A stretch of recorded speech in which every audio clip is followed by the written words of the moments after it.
OTAs are underway at Saints camp, which means we're that much closer to training camp and the true start of the 2026 campaign. However, there were some noticeable differences. There were some missing veterans who have been stalwarts in this team for a very long time, and there have been some young guys taking charge, including quarterback Tyler Shough. We all want to see that. What are we looking for these 4 weeks of OTAs and mandatory minicamp? Exactly how different is it going to be? And is it a good thing that it's going to be different? As he is each Friday, NOAA.com Saints editor Zach Ewing will be here to share his thoughts on the week's workouts. Our poll question asks if there are any particular free agents that you would like to see the Saints sign. And Gabe is here to share his thoughts on college football. Come to think of it, I have something to say on that topic as well. And of course, we'll have that date, sort of, kind of, who knows what, maybe. But there's no maybes when it comes to the Dattitude podcast, because it's definitely up next. Ready to hear the straight scoop on local and national sports? It's time for Jim Derry's take on the Saints, LSU, what betting lines to ponder, and more. He's got opinions, he's got insight, and he's got Dattitude. And he'll always tell you the way it is, or at least the way he thinks it is.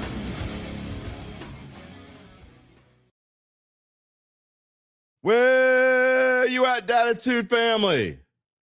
It is the last show for the month of May 2026.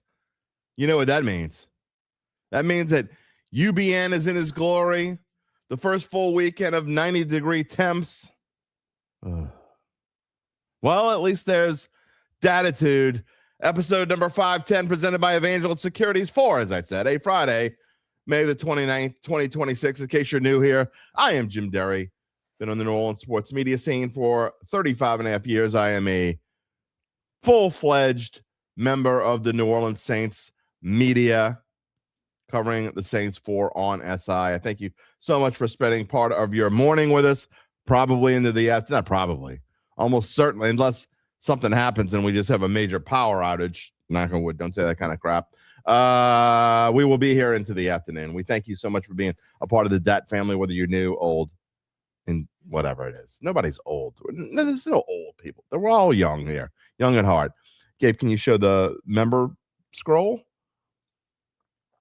I would like to thank all of our Dattitude members. We thank them so much. The best way that you can support us is to just, first of all, just subscribe to our YouTube page. You don't have to give a cent. We're not asking. Well, just the best way to support us is to give us a thumbs up, subscribe to the Dattitude YouTube page. You can find us on Facebook if you would prefer.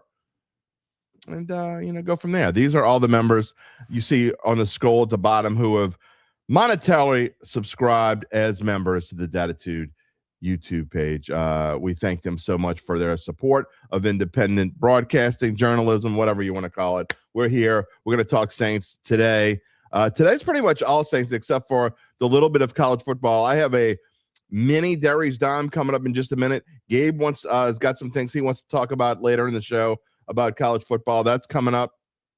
And maybe one comment on the NBA coming up. We also have Dat Date at the end of the show. Interesting Dat Date because it's mostly birthday. Like for me, my end, as I've been doing, I kind of give you the birthdays of the day, and there are a couple. We have a couple fun birthdays today, and then I have one Dat Date element that is local, and it's a very important one in the history of your favorite franchise. That's the only spoiler alert I'm giving. Just saying. Also, by the way, for members, you know that you are part of our Slack, members-only Slack channel. That's part of the perk you get for being a member. And we had some conversations this week. I put up a post that I had that I think it was yesterday. I did. All the days run together for me. But yesterday we're talking about it's going to come up later in the show.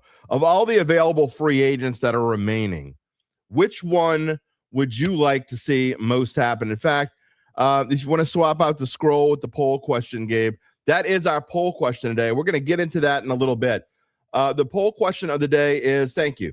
Which of the remaining free agents would you most like to see the Saints sign? If it were up to you, if you were Mickey Loomis for a day, No funny comments, please. If you were Mickey Loomis for a day, who would you say, you know what? I know we don't have a ton of money available because the Saints really don't. They are, I believe, as of right now, they are 30th in cap space for this coming season. So they spent most of their money, although they can get creative and probably sign one or two more free agents, one more semi-splash, two more, like, who the hell are these guys? That's probably about all they got. But that being said, if you could find a way to sign a free agent, and these are just three of, there are several free agents left. I'm going to ask you who you would vote for. Is your answer if you type in the number one, just the number one, not NO.1, not number one, just the number one. If you would like to see the Saints sign running back Najee Harris, do you think Alvin Kamara is coming back? Because if you don't, that would probably be, I would think, most of the choices for a lot of you. Type in the number two. If you would like to see the Saints sign maybe the best cornerback that's available on the board, Rasul Douglas. Saints lacking a depth. We're going to get into the cornerback conversation later in the show. That is absolutely part of something we saw at OTAs yesterday. Would you like to see the Saints sign number three, AJ Epinesa? Now, he's coming off of he had a rough season last year. He did not have the greatest 2025, excuse me. But 6 years with the Buffalo Bills, but he's on the free agent market right now. AJ Epinesa went and was supposed to sign with the Cleveland Browns, and then what happened? He failed his physical, so he's back on the market. I might say, I'll just give you a hint, and if Gabe, if you want to vote for me, you can. I would pick Najee Harris. However, there's part of me that wants to pick AJ Epinesa just because the Bears are interested in him, and to screw Dennis Allen. So, but I don't want to do it out of spite. I want to do it out of what I think the Saints most need. And I think Najee Harris, who also is coming off of an Achilles injury, he should be ready by week one from everything that I'm reading. But that being said, interesting scenario there. So anyway, that's our poll question. We'll leave it up for another minute. We're going to come back to it. I'll show it again. You'll have chances to vote on it later. I know not everybody's here yet. We got a small crowd this morning. Everybody's busy on a Friday morning. So I know we'll have some late stragglers coming in later on. I will show the poll again. But again, which of the remaining free agents would you most like to see the Saints sign? One, type in the number one for Najee Harris. Type in the number two for Rasul Douglas. Type in the number three for AJ Epinesa. I didn't even said this. Type in number four for someone else. And if you'd rather someone else, then tell me who you'd like them to sign. Or just you don't want any of these. None of these three guys, or I guess it could be someone else, and none. You don't have to go retype it in game, but it could be someone else or none of the above. We're good. I can't imagine anyone out there thinks we're good, right? I mean, this team's not. I mean, they're going to be better. It's funny because I did a short the other day, getting a little off topic, but I did a short the other day on, and this is going to come up with Zach, so it's part of what's on today's show. I did a short on the over-under being 7.5 wins. And we talk about it, and we've kind of been talking about it. It's nothing new. But what would your prediction be? And I don't – y'all know that I don't like giving a prediction, but I don't have any problem asking you for one. I don't like giving a prediction this early because obviously so many things can happen. We're still 2 months away from training camp, but just shy of 2 months away from training camp. So it's hard for me to give you a realistic record. However, the over-under is 7.5 wins. Do you think they're going to be over, or do you think they're going to be under? The answers are all over the place. Most of them are super positive, but we got people in there. One guy, here's my favorite. And hold on, actually, I'm going to read it to you. Because if you type in a comment today, you could be part of On SI. Because I'm going to start running a mailbag at least twice a week. And a lot of my mailbag I get from comments that are on this show or comments to my shorts. It just kind of depends. Whatever I see, I think is a good comment or an interesting comment or one I want to exploit and make fun of. I show it up there. Here's one of my favorites of the week.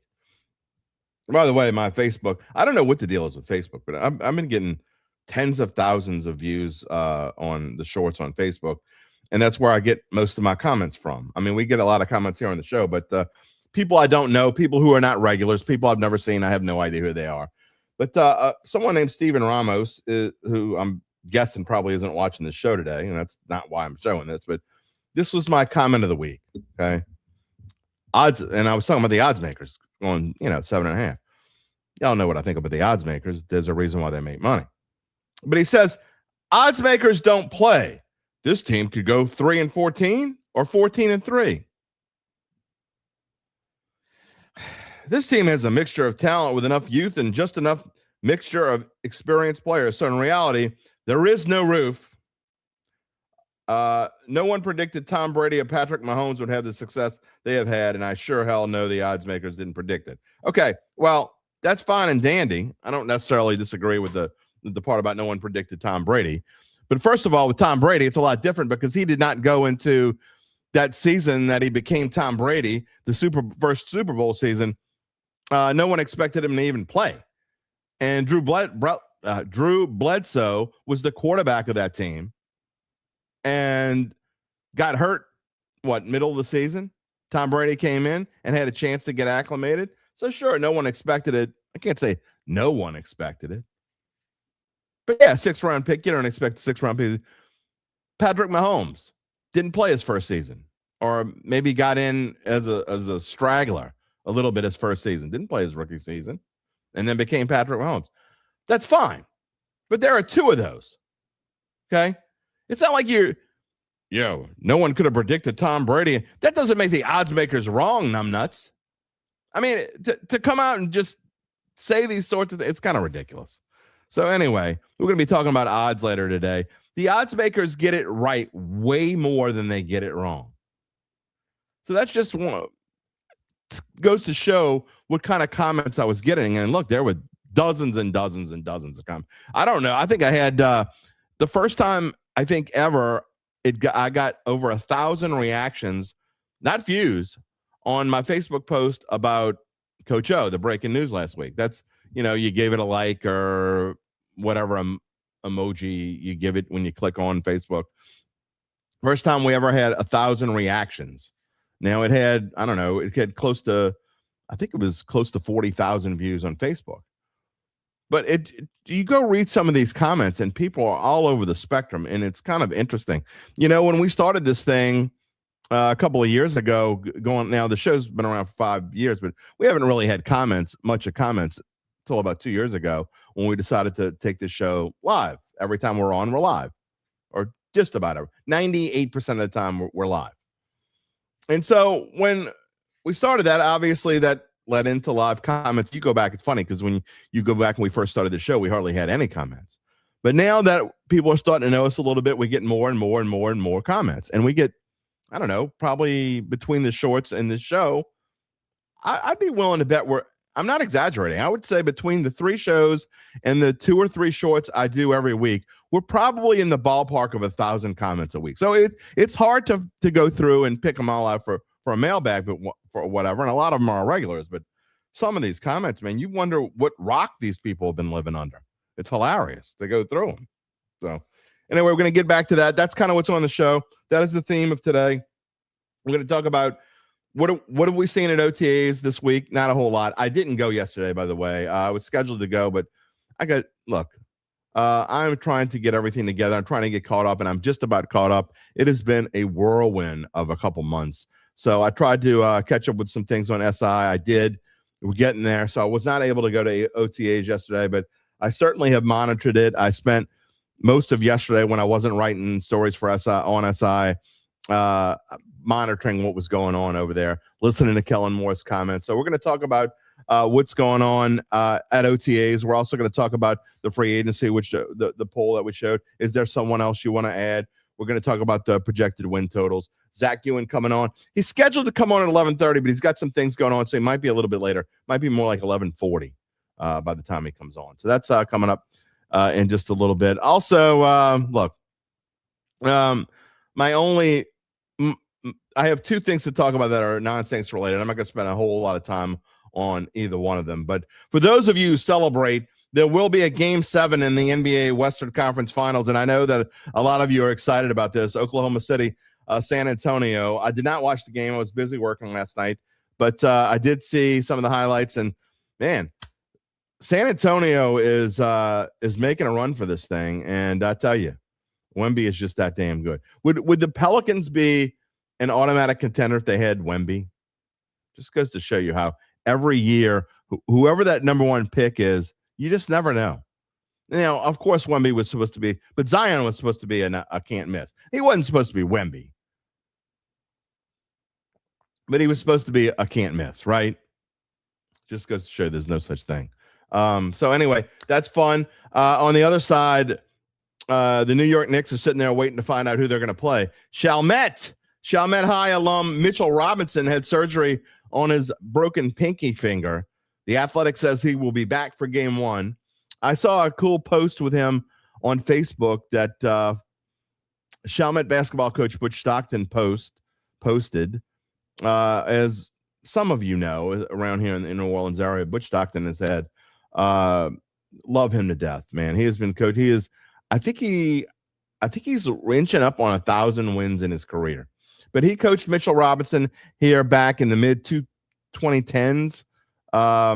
Mitch is 28 years old, so I guess he would have been, his senior year would have been either 10 years ago. I think he's the same age as my son. So I think it would have been 10 years ago he was a senior at Chalmette.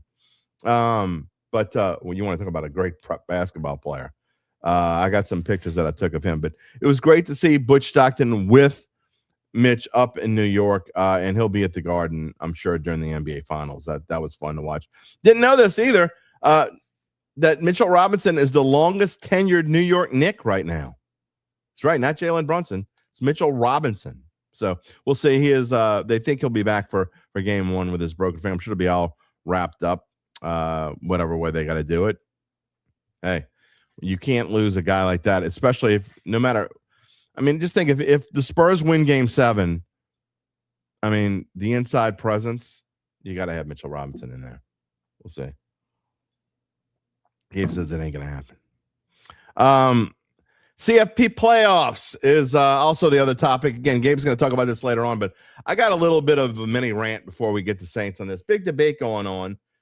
Is it going to be, are they going to stay with 12 teams? Are they going to stay with 15? Are they going to go to 16 teams? I'm sorry. Are they going to go to 24 teams?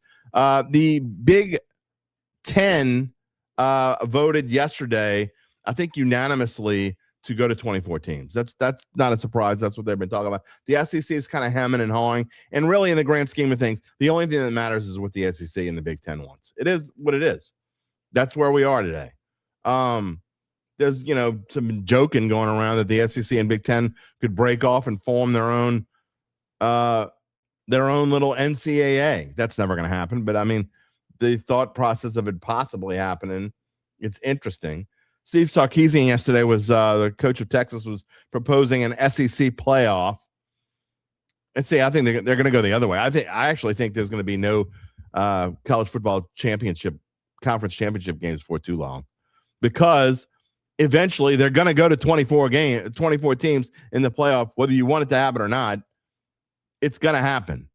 They're going to go to 24. Now, it may not be for 5 years. I think it's going to be sooner than that, but it's going to go to 24 teams eventually. So why not just rip the Band-Aid off and do it now? I know there's been a lot of debate over this, and there's not 24 teams. You can't find 24 teams with a legitimate chance to win. I don't care if some years there are only 4 teams with a legit chance to win. Some years there's going to be 10 or 12 teams with a legit shot. I mean, you go back last year and say, Indiana was by far the best team in the college football play. Well, of course they were. They won. But Miami was the 10 seed. I mean, yeah, before the play. Hindsight's 2020. I want 24 teams in there. Oh, no, they're trying to change up precious college football playoffs again. Those bastards. Get over yourselves. This is not about teams that have a chance to win. It's about entertainment. I've said 1,000 times. If you think there are 60 whatever teams that can win the NCAA basketball team tournament, then check yourself into the nearest facility and get your brain fixed. We're talking about the best tournament in the world, the NCAA basketball tournament. Whether they make a farce out of that is another story, because I don't think they've officially done it, but I think they're going to do it, go to 70-something teams, whatever. Whatever. Do whatever you want. The point is, who gives a shit if football has 24 teams in the playoffs and they cut one regular season game out, or they cut the conference championship games out, or whatever? I mean, I don't give a rat's ass if LSU can't play Western Kentucky or ooh la la. Playoffs are fun. There are going to be massive ups. If you have 24 teams in there, 24 plays to 9, you're going to have a massive upset in there. You're going to have two massive, just like you have in the NCAA basketball tournament. Now, those massive upsets don't go on to win the national championship, and that's okay. But it's not going to be the 1 seed winning the playoffs every time. It's not going to be the 1, 2, or 3 seed winning the national championship every. No, it's not going to be like that. And even if it is, who cares? This whole thing is about entertainment. It's going to be fun. That's what this is about. It's about entertainment. It's not, it's not fair. Look, I want to see more. Open it up to more. They don't deserve to be in. Open it up to more smaller schools to be in there. Say there's put all the conference champions in there if you want. I don't care how you do it. Or pick the top 6 conference champions. Okay, obviously the SEC, the Big 10, the Big 12, the ACC are going to be in there. And then pick 2 others. Pick the 2 best non-Power 4 champions. Put them in. Or pick the 3 bet. Whatever you want to do. Get smaller schools in. There's going to be an upset in there at some point. I'm telling you. And it's going to be fun. Make it fun. That's my opinion. Gabe says they officially have moved to 76 teams in the NCAA tournament. That's crazy. But I guess I'm not going to be a hypocrite. Sure, 76, why not? And I think it's getting a little. How long are you going to make this tournament now? What are they going to do? They're trying to get, I guess, more early games. Like I guess you're going to play more games on Tuesday and Wednesday. Seems like a lot. A weird way to do it, unless you just wanted to go to an extra week, but I don't know. Anyway, before we get to the comments and get back to the Saints, because that's what we're going to do, let me give you a reminder again. If you have not yet done so, please subscribe to us on YouTube. We're trying to get to 5,000 subscribers on YouTube by December the 31st, 2026. Can we do it? We can only do it with your help. Help us. Tell your friends about the show. Subscribe on YouTube. Please do it. And also give us a thumbs up, a like. You can also, if you're listening after the fact, you can find me on X at Jim Derry Jr. Email me, jim@jimderry.com. You type in your comment. We got a bunch of them. I'm about to get to them. We will talk back to you. I promise we're going to get to them in just a minute. But I got to tell you about our friends at Evangeline Securities. Of course, they're a company that can help you decide if it's the right time to sell your family-run or privately held business. Just as importantly, they can figure out what that business is worth. If it's you, someone you know, someone you love, someone you just want to help. Time to reach out to Evangeline's founding partner, Nick Braden. He will start by scheduling a complimentary valuation from his office, either on Poydras Street or in Lafayette. And from there, you'll be well informed to begin to make a decision on if you want to proceed. What happens after that? You'll have to wait till after we talk to Zach. Before we talk to Gabe, in the meantime, you can check him out at www.Evangeline Securities. And by the way, I am so proud to tell you all, if you didn't hear me say this the other day, we at Joe DiStefano Insurance, they're going to stick with us. They have re-upped. They're going to be with us through the end of the year. We are so thrilled to see Joe here. Let's tell you a little bit about what he offers to you, Joe DiStefano Insurance. If you own a small business of fewer than 20 employees, you know how tough it is to get the best rates on health insurance. That's why you want to call Joe DiStefano Insurance. Joe and I have known each other for almost 40 years. I can tell you that he's someone that I trust. Look, health insurance shouldn't be one size fits all, and with Joe DiStefano, you get access to PPO networks and flexible plans designed to fit you, not just a cookie cutter mold. Joe's licensed, he's local, but he can help you no matter where you live and operate. From preventative care to peace of mind, we'll tailor a plan that works for your life today and tomorrow. Call Joe DiStefano at 504-234-2132 to protect what matters most. Let's get this show on the road. Thank you, Evangeline. Thank you, Joe DiStefano Insurance. We couldn't do this without you. We appreciate you so much. We also couldn't do it without you. Let's go. Let's start it off with the Super Chat. $20 donation. Thank you so much, Uncle Big Nick. He wants to know if he can be my Facebook reader and comment guy. Absolutely. If you want to go through every single one of my comments and pick out the ones you think need to be shown off the most, look, I haven't had enough dumbasses of the week, so I'm sure you can, because I don't get to them all. I try to get to as many of them as I can, and I got to be honest, I haven't read a TikTok comment in forever. I know there are tons of them on there because we get thousands of views on TikTok too, and I just haven't had TikTok too. But I digress. Yeah. So if you want to be my Facebook reader and comment guy, absolutely. You're more than welcome. Send me all your favorite ones, and I'll get into it. Thank you, UBN, for the donation. All right, let's start out also with A-Town. Good morning. He says he doesn't know about me, but he thinks Alvin Kamara will be part of June 1 cuts, or he'll probably be getting traded. Well, here's the thing about June 1 cuts, A-Town. It doesn't matter whether they cut him June 1, June 15. I mean, what he counts toward the salary cap is pretty much done. The Saints are going to be in the hook for dead cap wise for $10.5 million, I think it is what it was. And by the way, Zach's saying he'll be here at 11:35 to 11:40. As far as the trade goes, look, one of the things about being on SI is I go through all the other. I have contact with some of the other writers, some of the other beat writers, and they ask me questions. And I had the Packers guy ask me what I thought about a potential trade, because obviously the Packers are in a situation where Josh Jacobs is facing some legal troubles, and he may end up missing part, or, I mean, I don't want to get into it, but I don't know how much he could miss. But anyway, the Packers are going to probably be looking for a running back. There are other teams that could be looking for a running back. Will Alvin Kamara get traded? This is strictly a hunch, A-Town. I don't think so. I think that it's not just because I think Kamara either wants to play here or not, doesn't want to play at all. I'll go back to what I've been saying. I am not convinced Alvin Kamara wants to play football, and I mean, even more so, I don't believe he wants to play anywhere else. I'm not ruling it out. I'm not sure what they could get, but I don't know. I mean, I like to tell you something more than I don't know, but that's the answer. I don't know. But my gut tells me that they are not going to trade him, that he either plays here or he doesn't play. And I think at best it's 50-50 that he plays. Rocky, good morning. Nathan Thomas is here. Good morning. Shucking it. It's Friday. And Shuck apparently looked pretty good at OTAs so far, taking that bigger leadership role. Good morning, S. Callie. Good morning, Steel Bill. Glad you're here. Who dat, baby? Earl's Picks. Happy Friday, indeed. Brandon Kraft. Shuck is making the offense run a play again to get it right. Is great to see.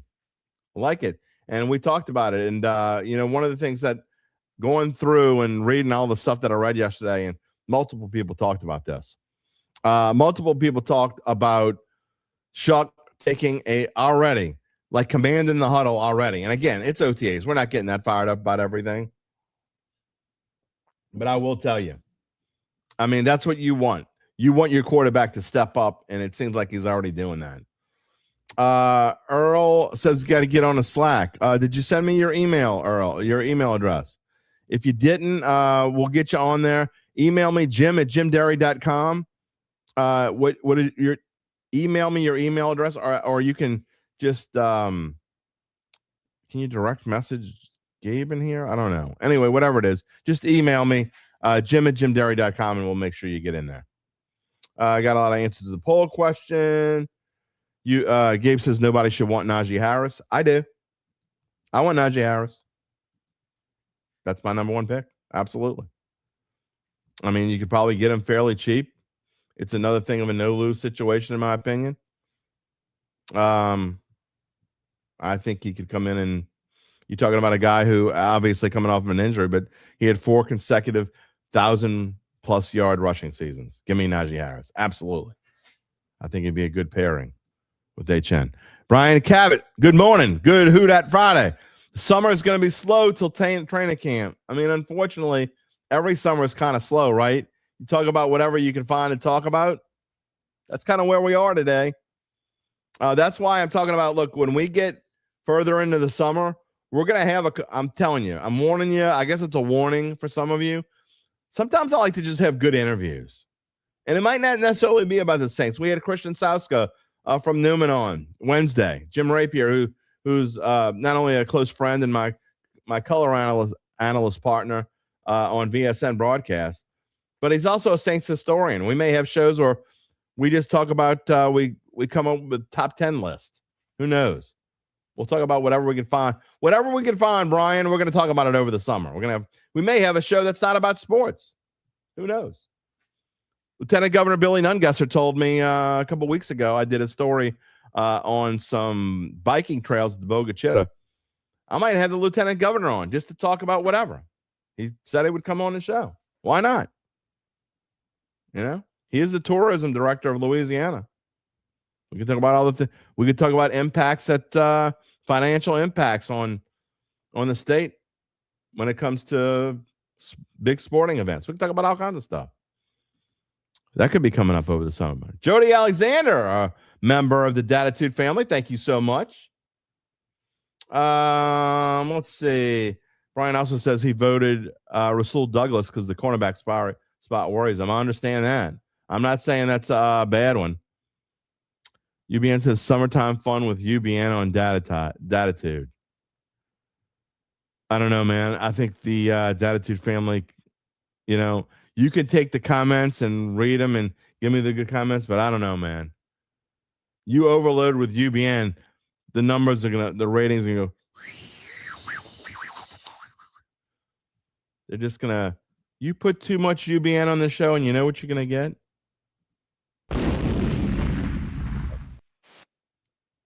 Brian says a show about sports movies would be cool. Maybe. Why not? I like that. Scott Molaire says, why Najee Harris? Not understanding. Because I don't think Alvin Kamara is coming back, in my opinion. And unless you want to count on one of the guys that the Saints have now as RB2. And I think that Najee Harris, I like guys who are no risk guys. Najee Harris is a no risk guy. You could probably get him for $3 million, maybe. I mean, he's a no risk guy. Yeah, he was hurt last year. He's coming off an Achilles injury, but everything that I've read and seen says he's almost ready to go now. It's almost a no risk. Again, you're talking about a guy who had 4 straight 1,000-yard rushing seasons. You could have 2 of those on the same team. When's the last time Alvin Kamara had a 1,000-yard rushing season? That would be never. Just saying. Just saying. And if it doesn't work out, you got your other guys there. Rocky says maybe Kayvon Thibodeau. Is he still on the table of discussion? Gabe, I don't think Kayvon Thibodeau is he a free agent? I don't think so. They'd have to trade for him. And so that's not an option, I don't think. And the Saints would have to do a lot of maneuvering to get a guy like Kayvon Thibodeau in salary cap. Yeah, there you go. I'm sorry. You said that would be as a trade. Gotcha. What else we got here? Lance is here. Good morning. Can't wait. At some point, I'm sure we'll have the mean emoji with the bad words. Adam Varna says cornerback is a huge need for depth. Douglas is old, though. He's not that old. He's 31. For a corner, sure. Live TV. Sold Douglas is 31. Actually, he'll be 31. No, he'll be 31. He's not 31 yet. He's 30. Again, it's not like a running back. You're not. That would be a rental anyway. We're going to talk about what the Saints have done so far early on. And just, again, we're only 2 practices into OTAs. But I found it interesting what Matthew Paris, NOLA.com, was talking about some of the things that he observed yesterday of what the Saints did in the defensive backfield. We'll talk about that with Zach when he comes on any minute now, by the way. Christopher Crump, multitasking, mowing and watching the show. You might be the only person in Dat history who has ever done your mowing the lawn and watched the show all at the same time. Great show. See you later. Thank you, sir, for being here this morning.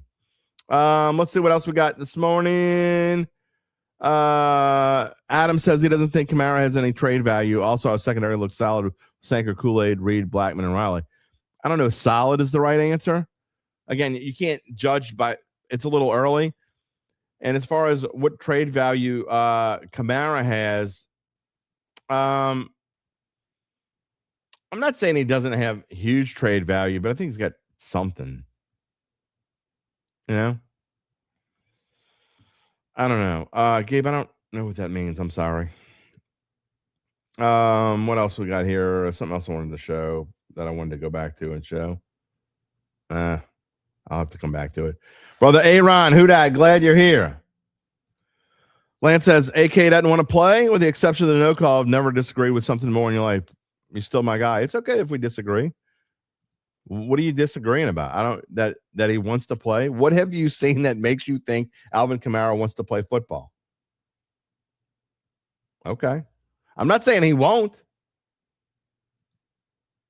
Oh, Gabe says that Charles has done it before, that he's mowed the lawn and watched. Oh, okay. Maybe so. Let's see. Collins Bean, good morning. He can't remember the last time he was this excited about OTAs. You know what? It's pretty cool to be excited about anything that's related, right? Brother Aaron, here.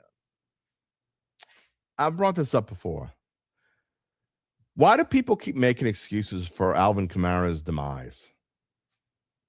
He didn't have a decent O-line. Well, he didn't have a decent O-line 2 years ago when the team was worse than it was last year. Okay, hold on. I'm going to bring this up again. Okay? I'm bring this up again because we like receipts here in this show. It has nothing to do with the O-line. Sorry, it doesn't.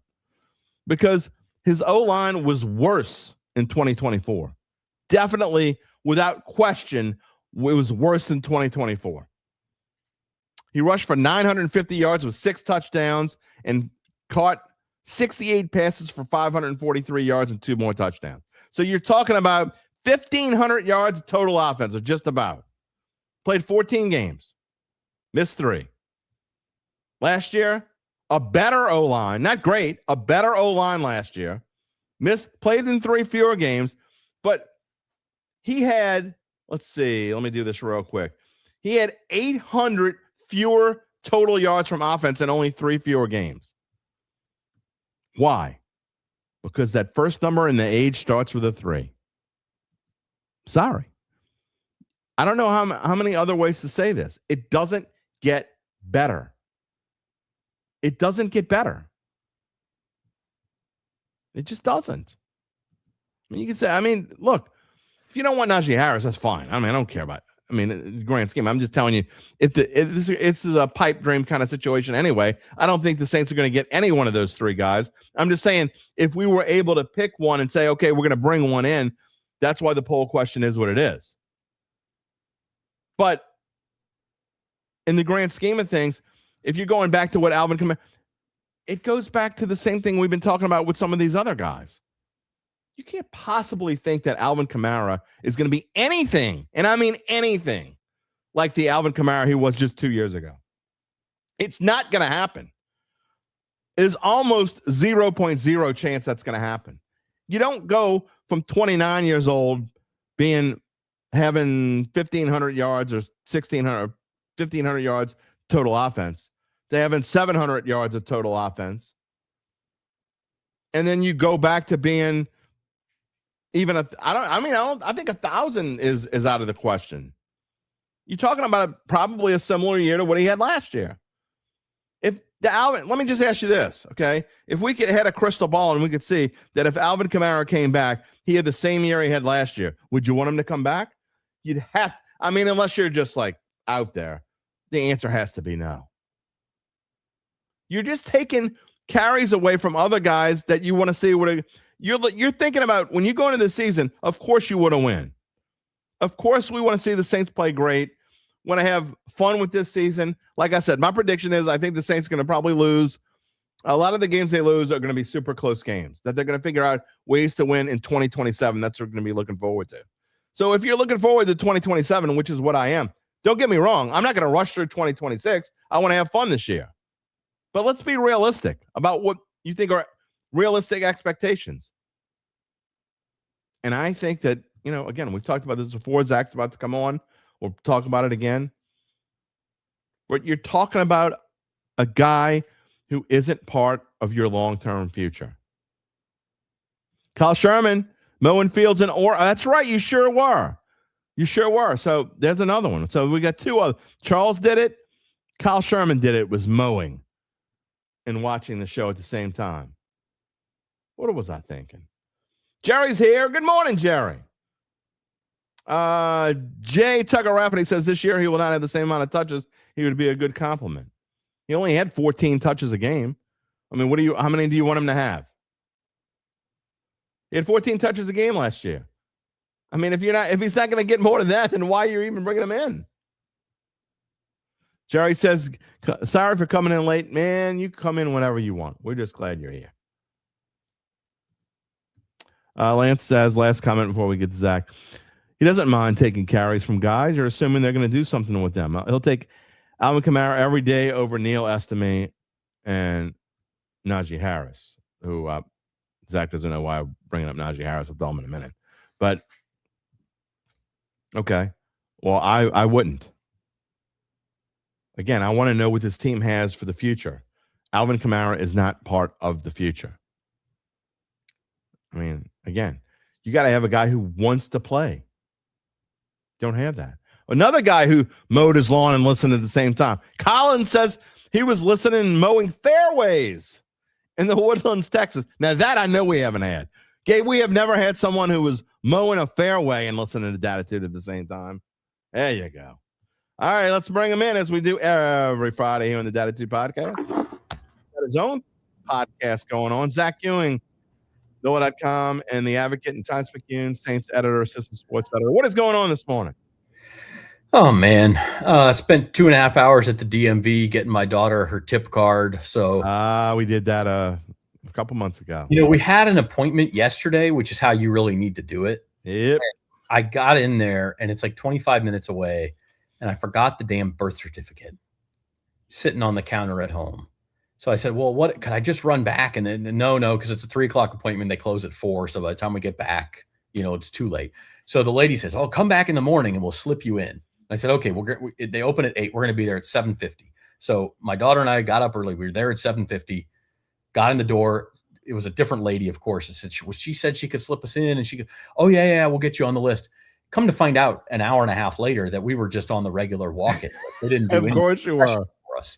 So I was actually about to leave because I knew I had to our own podcast to do, and then I was supposed to be here. And so I'm like, we're literally about to walk out the door, and they call her name. So then we're like, well, shoot, we got to do it now. So, but then it takes minutes. And anyway, it all worked out. We had lots of ranting and raving going on this morning, which worked out good. Yeah, we did the whole. I know it's hard to believe. We had the tip card thing, and my daughter is actually, she begins driver's ed on Monday. Yeah, mine. I'm going to sign up for June 15th, so we're 2 weeks behind you. But pray for us all. I know, God, please, for the love of all that's holy. Start wearing like bodysuits and bubble wrap when you go out. As Callie says, she feels our pain when it comes to the DMV in Louisiana. There's no doubt about that. All right, nobody cares about us talking about the DMV. Let's get into New Orleans Saints. This is exciting content. Look, before we get back to some of the things that I was talking about earlier and why we were talking about Najee Harris, I want to first of all tell everybody what y'all got going on. You talk about your podcast. You guys, not your podcast particularly, but the Saints Insiders podcast. Talk about that a little bit. Great coverage this week. I was supposed to go to OTAs yesterday. I didn't end up being able to go, but I thought that you guys had some great coverage. Just talk about what's going on. Yeah, we'll have. So there's one open practice per OTA. For those who don't know, there's 3 OTAs. There's this week, next week, the following week, and then it ends with mandatory minicamp. And I think there might be 2 open practices on mandatory minicamp. And so every time that there's an open practice, we're going to have observations, which are really kind of the bread and butter of what we do. And Luke Johnson's in Italy in a wedding, actually tonight. It's actually about to start, I think. And he sent a picture. And so he's out, but Matthew Paris is there, and he did the observations yesterday. And that's really where you're going to get kind of the nuts and bolts and that diehard fans really love. Right. And stuff like, and I know everybody reported Jonas Sanker is lining up at the slot and everything, but definitely something we're going to talk about. Yeah. Yeah. Even as far as like the way that they attacked him, and they would send a man in motion to make Jonas Sanker react to that and just give him that different look. And then they would throw the ball in his direction the next time. And then they would fake it and go the other way and really test him. And so Matt's really attuned to all that stuff.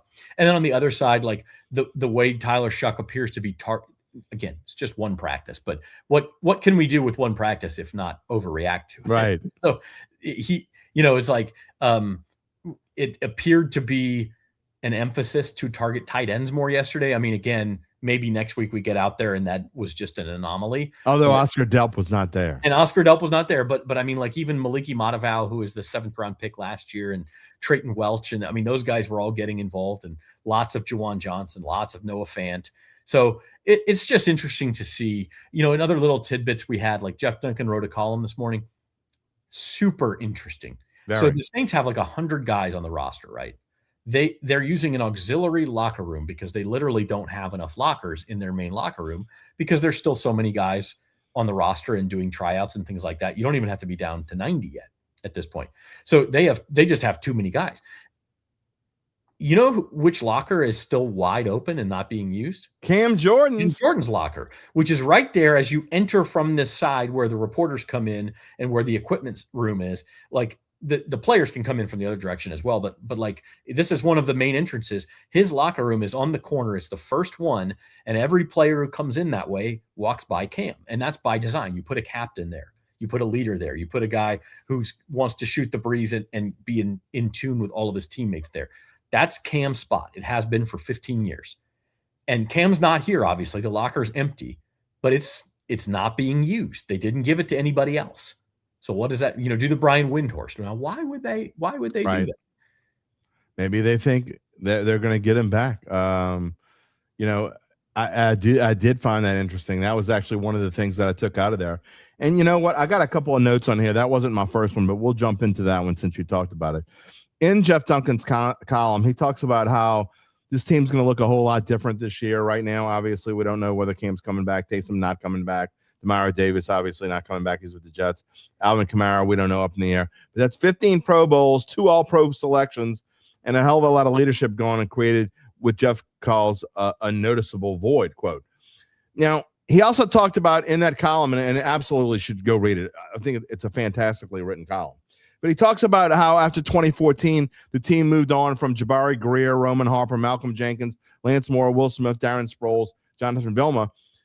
After the 2014 season, well, I mean, any fan that's, you don't have to be my age to remember this, but for 2015, 2016, 2017, you're talking about teams that went 7-9 in 3 straight years. And Sean Payton calls that one of his biggest mistakes in New Orleans, to let all those leaders go. And so to bring a guy like Cam back, who clearly, I mean, maybe wasn't quite as vocal as Demario, but at the same time, where he stands, and you talk about being accessible for media and players and everyone. I mean, that in itself is a big reason to be able to bring a guy like Cam Jordan back.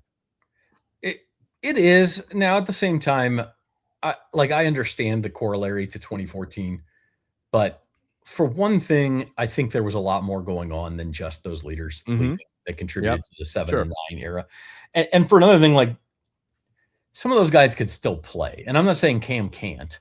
And Demario obviously still can. But I think you have to make a judgment if you're the Saints, like, is this guy going to help us on the field? Because if not, we can't just bring him in here to take up a roster spot and pay him a bunch of money to just kind of be the senior citizen in the locker room. You know what I mean? Like, you can't, he's got to be able to contribute. And so that's the evaluation they have to make. And we know they have an offer out to him. So obviously they still think he's worthy of a roster spot. Maybe it's a salary cap issue or a guaranteed money issue or whatnot. But I don't think that, I understand the corollary to 2014. I understand why Jeff brought it up. It's pertinent, but it's also not like apples for apples. That's what's going to happen to this team. And now, number one, that team had Super Bowl hopes. Right. And that's actually my next point. Yeah, sometimes leadership puts you over the top in that situation. This team, as optimistic as everybody is, I don't think it's fair to say they have any sort of Super Bowl hopes for this season. So they're just trying to get younger and trying to get better. And like, does having that guy in the locker room matter as much in that scenario? Maybe, but maybe he's also not worth quite as much. And one more note, it's also worth noting, Taysom Hill's locker is also still open. So this could just be sort of a respectful thing. We're 98% sure they're not bringing Taysom back, but his locker is also still open. So it may just be until this is officially done and dusted, we're keeping those guys locked. Which is actually a very cool thing to do. I mean, it's to be respectful, I think is a very cool thing to do. And look, people talk about one thing about Mickey is he's pretty straight up and straightforward with everyone. I mean, they pretty much know where they stand. I don't think you won't hear players talking about, hey, I didn't, they lied to me or this or that. And I mean, you don't hear that a whole lot. It's fun. The way you put that, it's funny because it's almost like you were reading my notes as part of the note with Dunk. I put it in again. These are notes. I wasn't going to necessarily read it this way, but my notes say this time it's different. Kellen Moore trying to put his own stamp on a team that doesn't have realistic Super Bowl aspirations like that one did. So, look, a young coach coming in, it's a completely different situation. Sean Payton obviously had been coach of the Saints for almost a decade at that point. Kellen Moore still feeling his way. And look, a lot of things changed for the Saints after the 2006 season when they unexpectedly went to the NFC Championship game. I think they went 8-8 in 2007. They either went 8-8 in 2007 or 7-9, and then the same thing in 2008. They either went 8-8 or 7-9, one of those two. So they struggled for 2 years after that the run. So Kellen Moore trying to put his stamp on this team right now. To me, there's no better time to rip off a Band-Aid. You don't have realistic aspirations, like you said, to win a Super Bowl. If you're going to get rid of these guys and do it basically all in one swoop or 1.5 swoops, then just rip the Band-Aid off and go. Yeah, I agree. And like the other thing is Sean Payton had an existing relationship that worked very well with Tracy Porter and with Jonathan Vilman, all those guys. And Kellen Moore, I'm not saying it didn't work last year, but he may feel like, you know what, I don't need Cam's voice in the locker room anymore, or I wouldn't mind it, but it's not that important to me. I mean, we don't know how Kellen works with those guys, and maybe he feels really strongly about Tyler Shough and the Jawan Johnson, Eric McCoy, all the guys you would count on to be leaders. Caden Ellis, Justin Reed, Chase Young on the defensive side. So all of that is, I think part of this decision. Yeah, no doubt about it. Right. OTAs underway. And, one of the things that I thought was interesting, you kind of touched on a little bit, but, not just you guys at NOLA.com, but also reading through some other things yesterday. A lot of people talking about how already Tyler Shough came in and is commanding the room already. I mean, noticeably different, just 9 starts under his belt. And I mean, that's one thing that's an advantage to having a quarterback, even though he's only got 9 starts under his belt. You're talking about a guy, I think he's going to turn 27 this year. That if there's any advantage to having an older young guy, if that makes sense, that could be one of those things. Yeah, absolutely. And I think it comes naturally to him. The age is one thing, but I just think even if he were still 24, the leadership comes naturally to him. And I mean, comparing to last year, you couldn't, if you're in a quarterback competition and you're actually starting behind Spencer Rattler in that quarterback competition, you can't come in and start trying to command a locker room. Like, it's not going to work. Right. No one's going to buy that. That's fake. People see through that.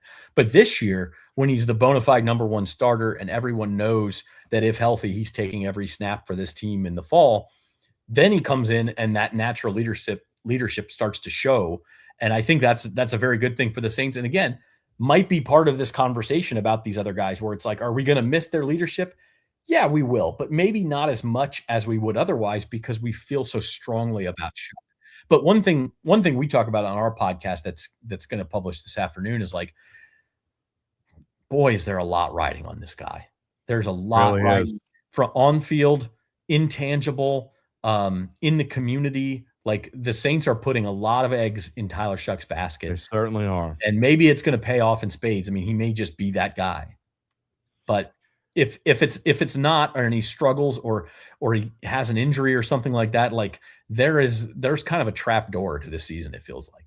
I mean, there really is. And if you can you imagine if it doesn't work out, like how far set back this team would be right off the bat if it doesn't work out? It is the only pushback I'll say to that is that, and I know no one wants to think this way right now, but if it just doesn't work and we get halfway through the season and go, oh crap, we were wrong.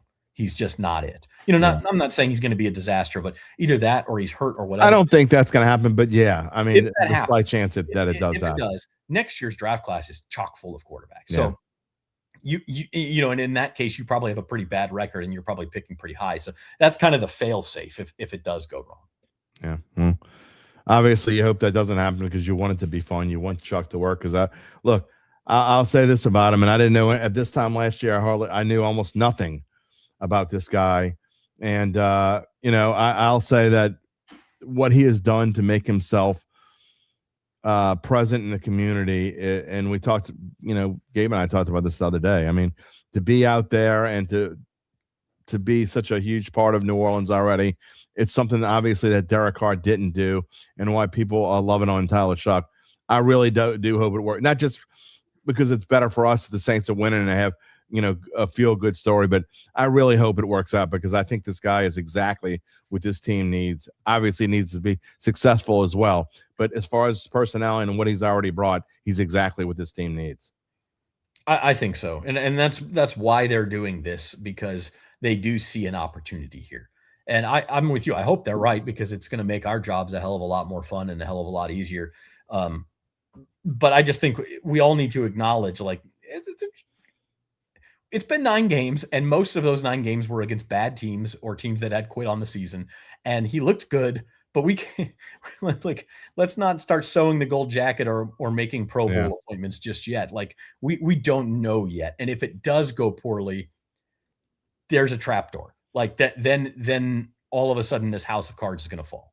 Yeah. And Scott Claymore says he did, meaning Shough did what he did with Scrubs. He should do even more with talent around him. But look, they still have some talent to get. There's more talent, but I don't think the Saints still got a little ways to go. They're trying to fill in the holes. And look, they clearly made it a point. We're going to build around Shough. We're going to give him some more weapons, but there's still a few more things to do. I think they want to still build in the trenches around him. They still needed, to me, they need another lineman or two. Not right now. It's not going to happen right now. I think they need another lineman or two.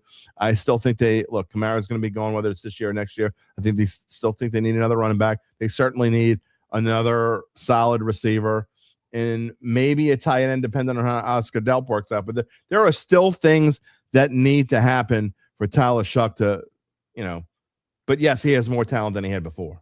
Yeah, and it's funny you didn't mention that you were focusing on the offensive side of the ball, and I do think that, of course, you want to add depth everywhere, but the secondary to me is a major concern for depth.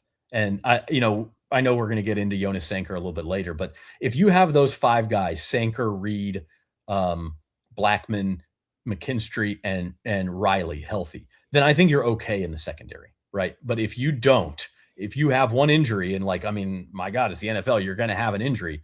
Who's the next man up at any of those spots? I don't know. That's a good, good question. To me, that's just like major concern to the point where they're probably going to have to make a move before camp and bring in some veteran presence just to provide some depth. Well, that kind of segues into the next 2 things that I want to talk about real quick. And Lance says, I think Sanker is perfect for the star role. We saw Matthew Paris talking in his story, his observations. Please check him out.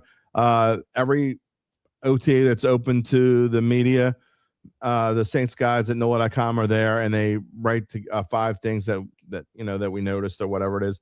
One of the things was talking about what they did at the corner position. First, we saw a Blackman go in there, kind of as we expect. Blackman's going to be kind of in a hybrid role. We also saw Jonas Sanker in the star position, and I think that's a role he's going to play. But just, you can't draw too much into OTAs, but the fact that right away, and the offense was testing Sanker, obviously players were drawn up to test Sanker at the same time, which I thought was very interesting.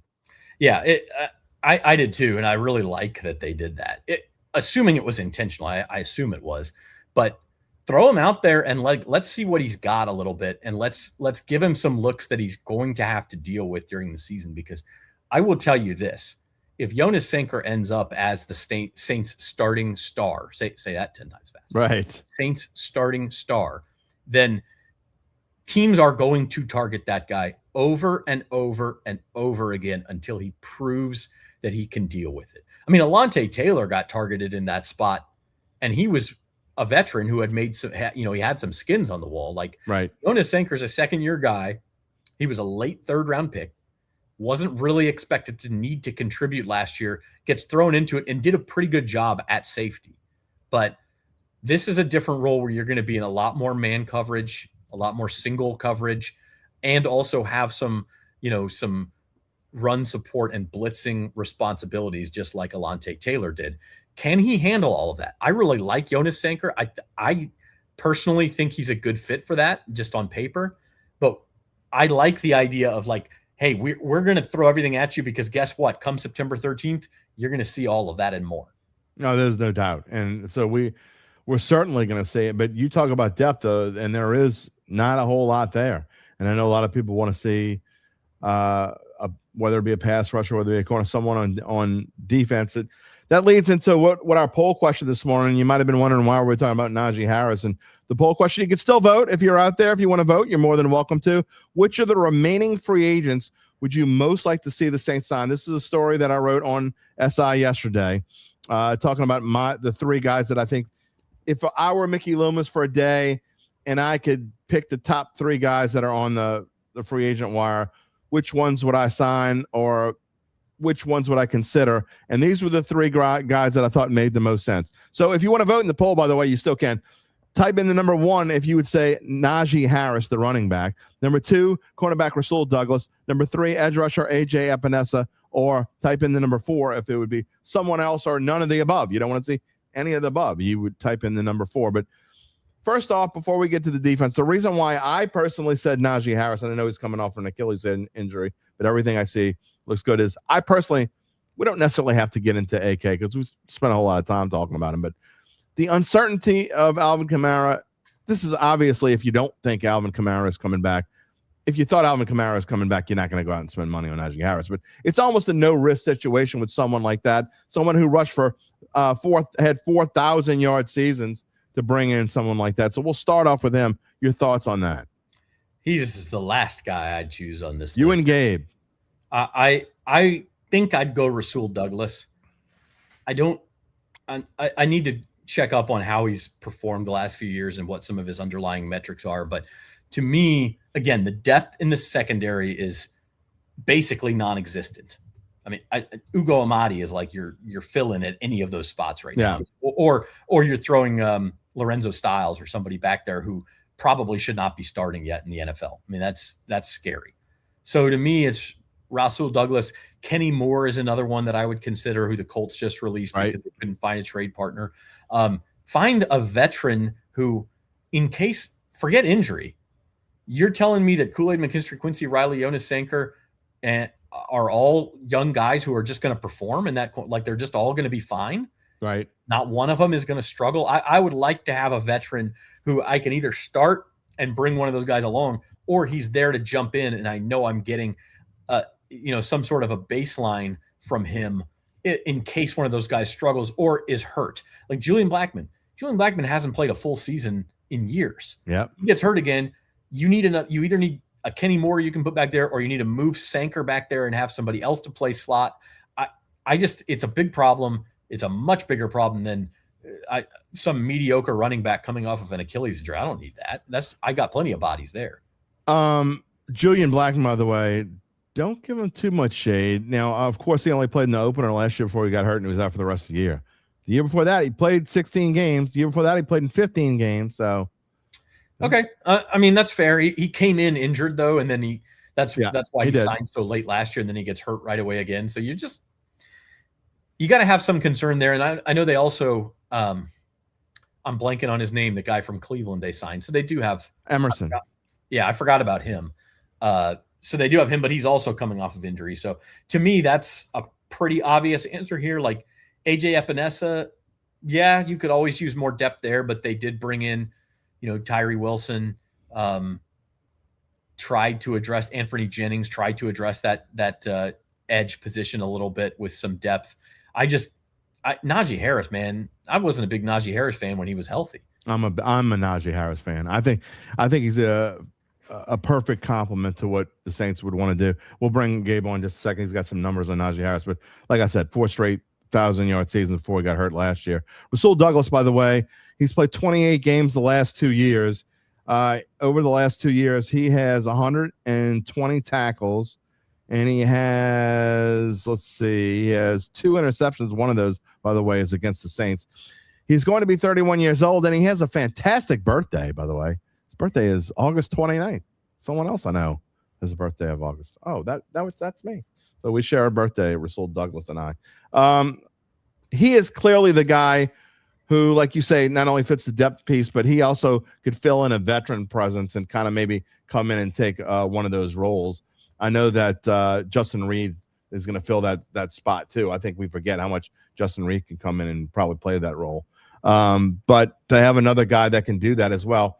The problem is, of the three guys that we talked about, he probably would cost the most. Yeah. I don't know what Epinesa is going to cost. He had a really bad season last year for him. He had some off and on injuries as well. I think he only started 3 games last year. But overall, I would say that Rasul Douglas probably is the biggest need of those guys. Oh, hold on, real quick. This is a ridiculous thing. We have a candidate for just worst comment of the week. I mean, this is to say Najee is awful is absurd. Okay, you don't rush for 1,000 yards 4 straight years and you're awful. Now, if you don't like Najee, fine. I mean, Zach doesn't like Najee, Gabe doesn't like Najee. That's fine. But to say he's awful is absurd. His career yards per carry is 3.9. That's not awful. It's not great, but it's not awful either. All right, Gabe, come on and bring your numbers on to talk about the awful. That's ridiculous. So awful is a bit much. It's absurd. But the rest of the comments not wrong. Najee Harris. He's almost exclusively gotten to 1,000 yards because he's had at least 250 carries. 4 yards a carry is not a bad number. I'm sorry, it's not. Okay, so I'll give you some bad numbers then. Najee Harris in 2024 in his last full season, among 46 qualified running backs with over 100 carries this season. Okay. Say that again. Najee Harris in 2024, which was his last full season, last healthy season, among 46 qualified running backs, in this case, the qualification being 100 plus carries. He had a negative 16.96 EPA, 32nd out of 46. I love that EPA shit. 3.97 yards per carry, 35th of 46.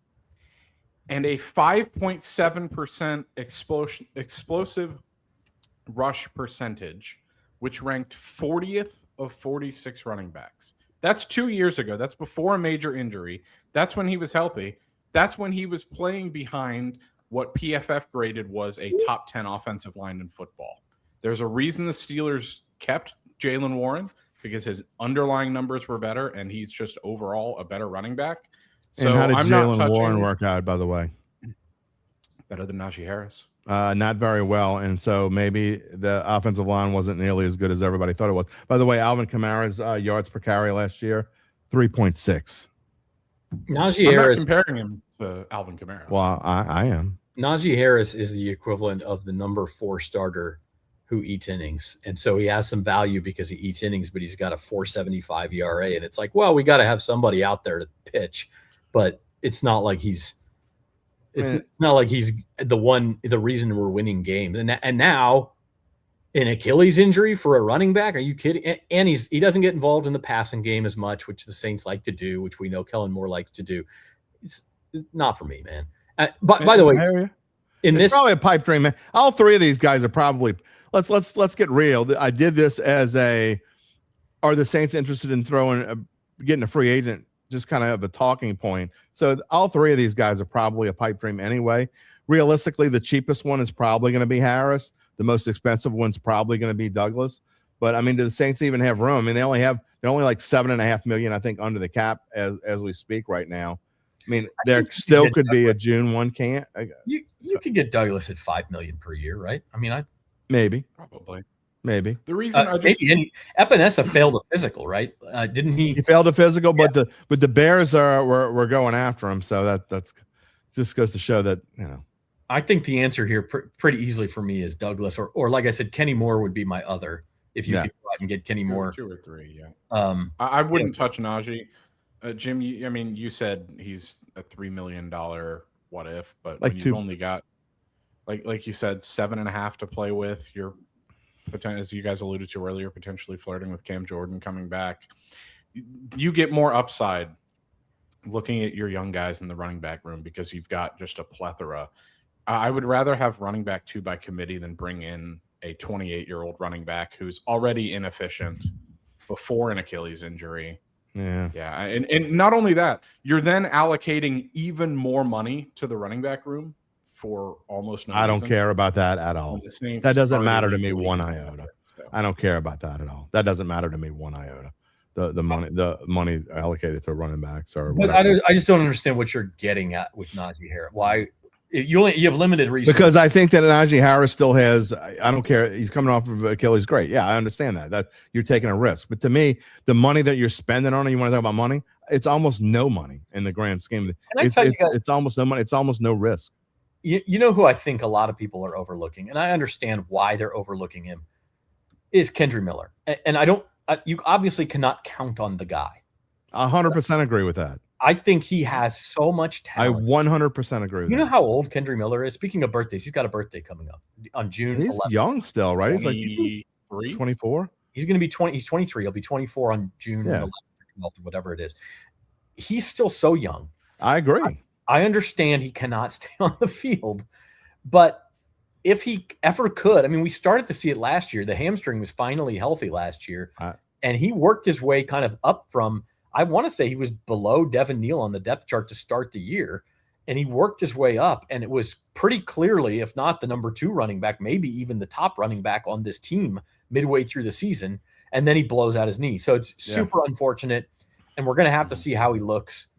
I know you you went and got Travis Etienne because by God, you needed a starting running back. And Travis Etienne, I've said my piece on him before. I don't think he's super or anything, but he's definitely a starting caliber running back. He will fill that role.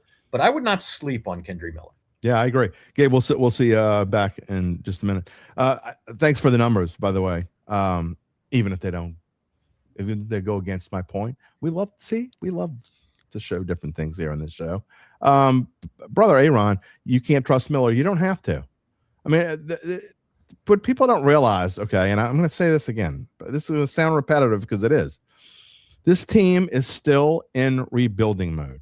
And the reason why, and I said I wasn't going to talk a whole lot about AK, but I don't know how you don't talk about this point without bringing him up.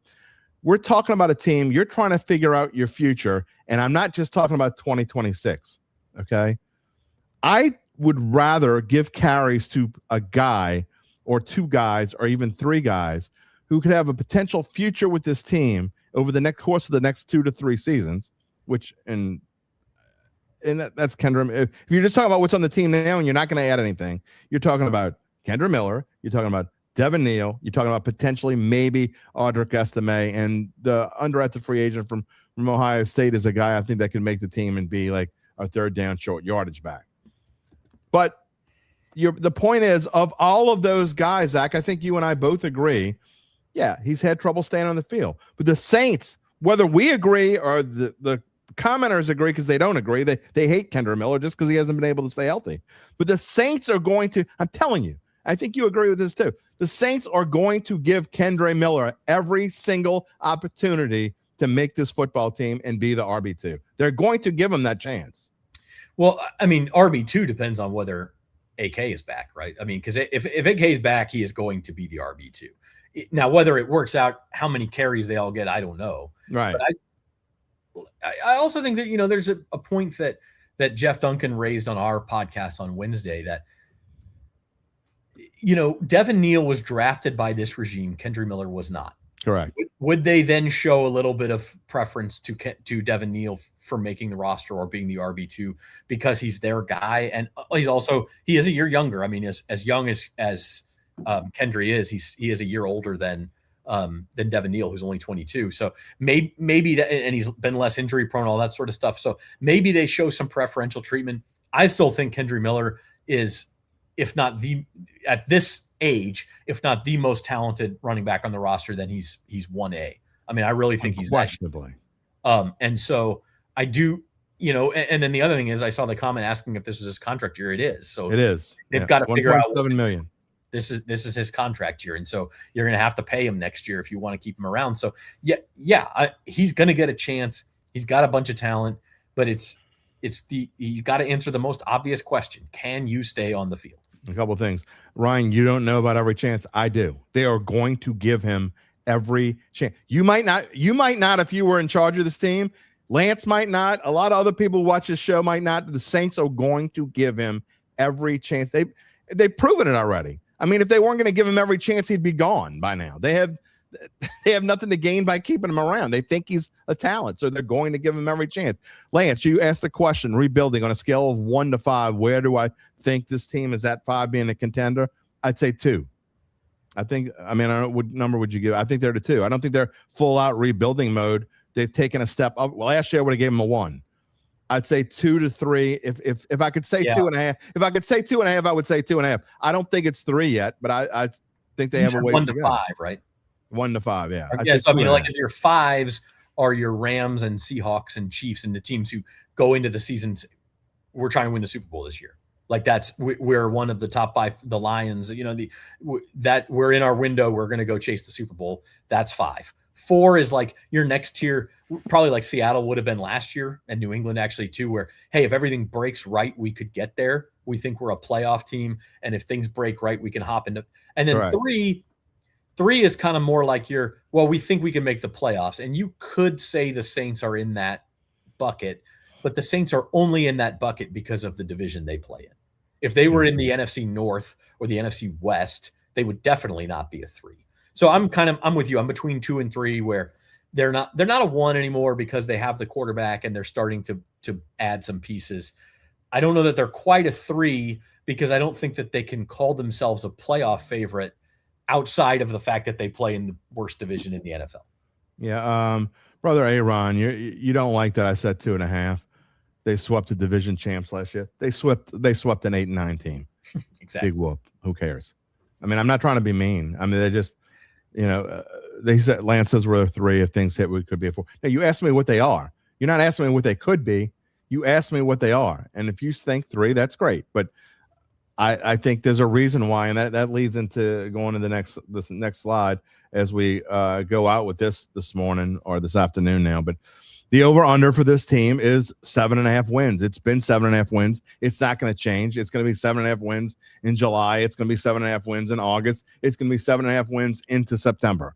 The odds to win the division haven't changed one iota. The Saints are still ranked second among the 4 teams, which are all mediocre at best, to win the division. The Saints are plus 265 to win the division. And I hear odds makers aren't always right. Well, yeah, they aren't, but they're right way more than they're wrong. And so odds makers think the Saints are either going to win 7 games or they're going to win 8 games. So in the scale of rebuilding, it certainly doesn't mean you're a 3. If you win 7 games, you're not an average team. And even honestly, if you win 8 games in a bad division, I don't even think that you're a 3. Yeah, I mean, that's subjective. That is subjective, right? Saying whether of course it is. I would listen to arguments for either of those. I don't think they're anything. They're not a 1. They're not a 4. They're not a 5. They're definitely a 2 or a 3 on that scale. But I think it's subjective the way you view it. But yeah, I mean, I think the win total is in exactly the right place. I don't think there's an easy bet. I know a lot of people are going to say, "Oh, they're over. They're going to go over." There's one right there. Yeah, I mean, it won't be the only one. I mean, I don't. Sure.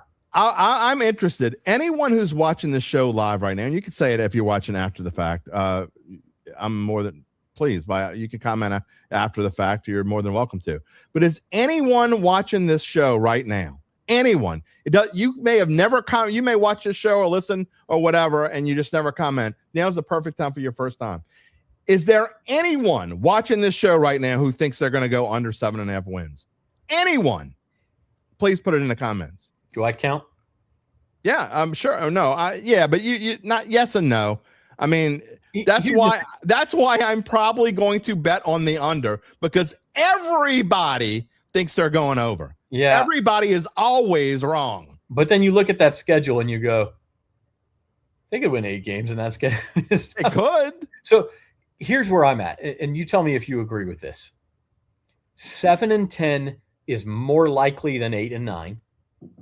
But 9-8 is more likely than 6-11.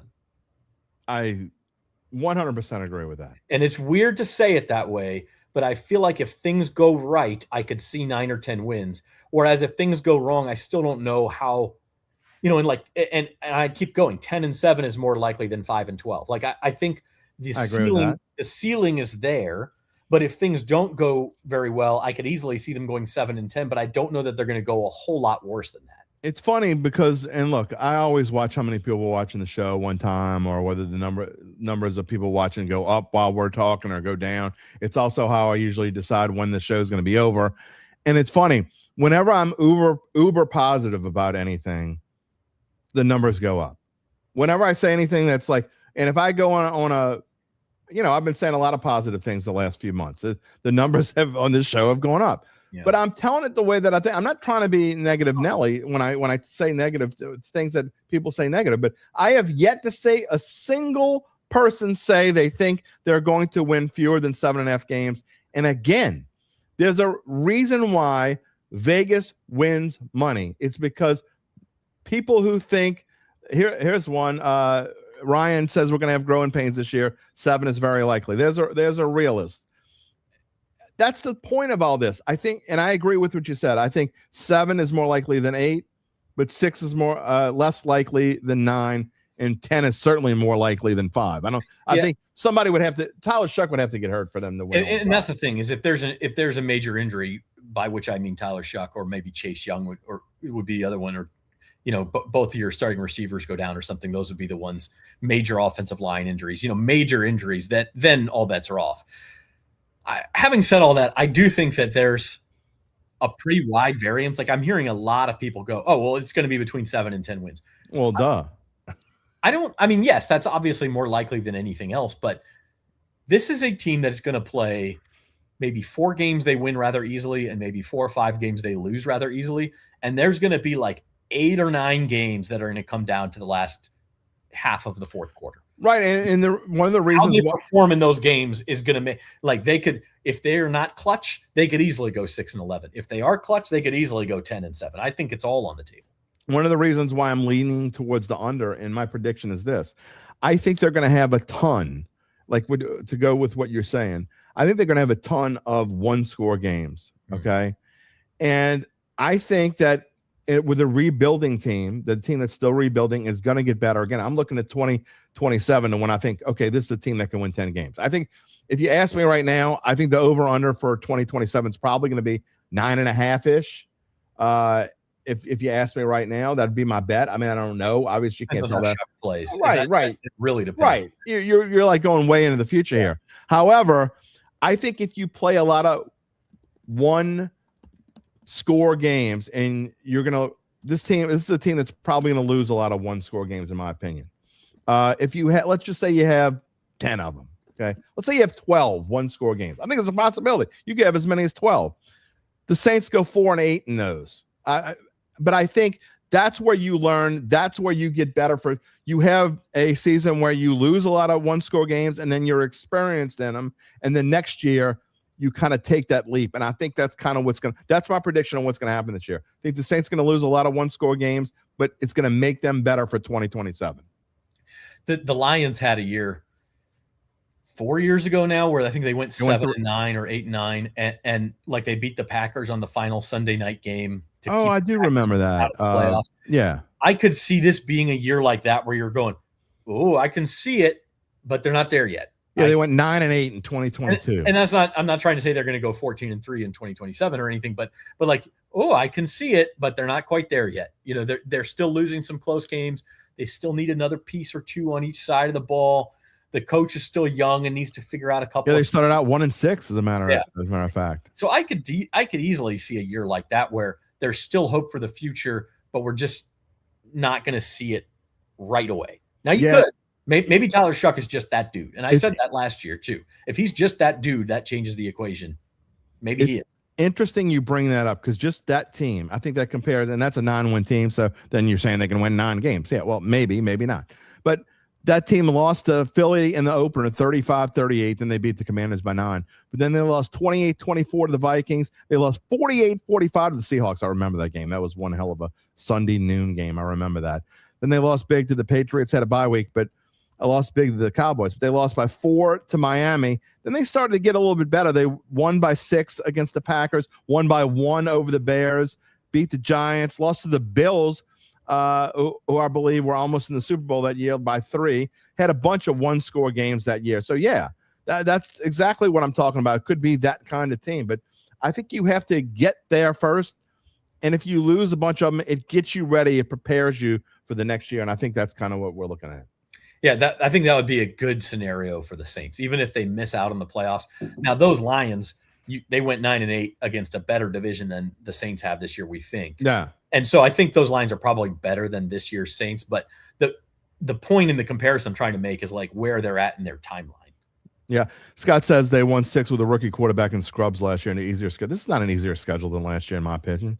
Absolutely not. I mean, you're talking about, first of all, I think 0-2 is a formality. I mean, it's going to happen.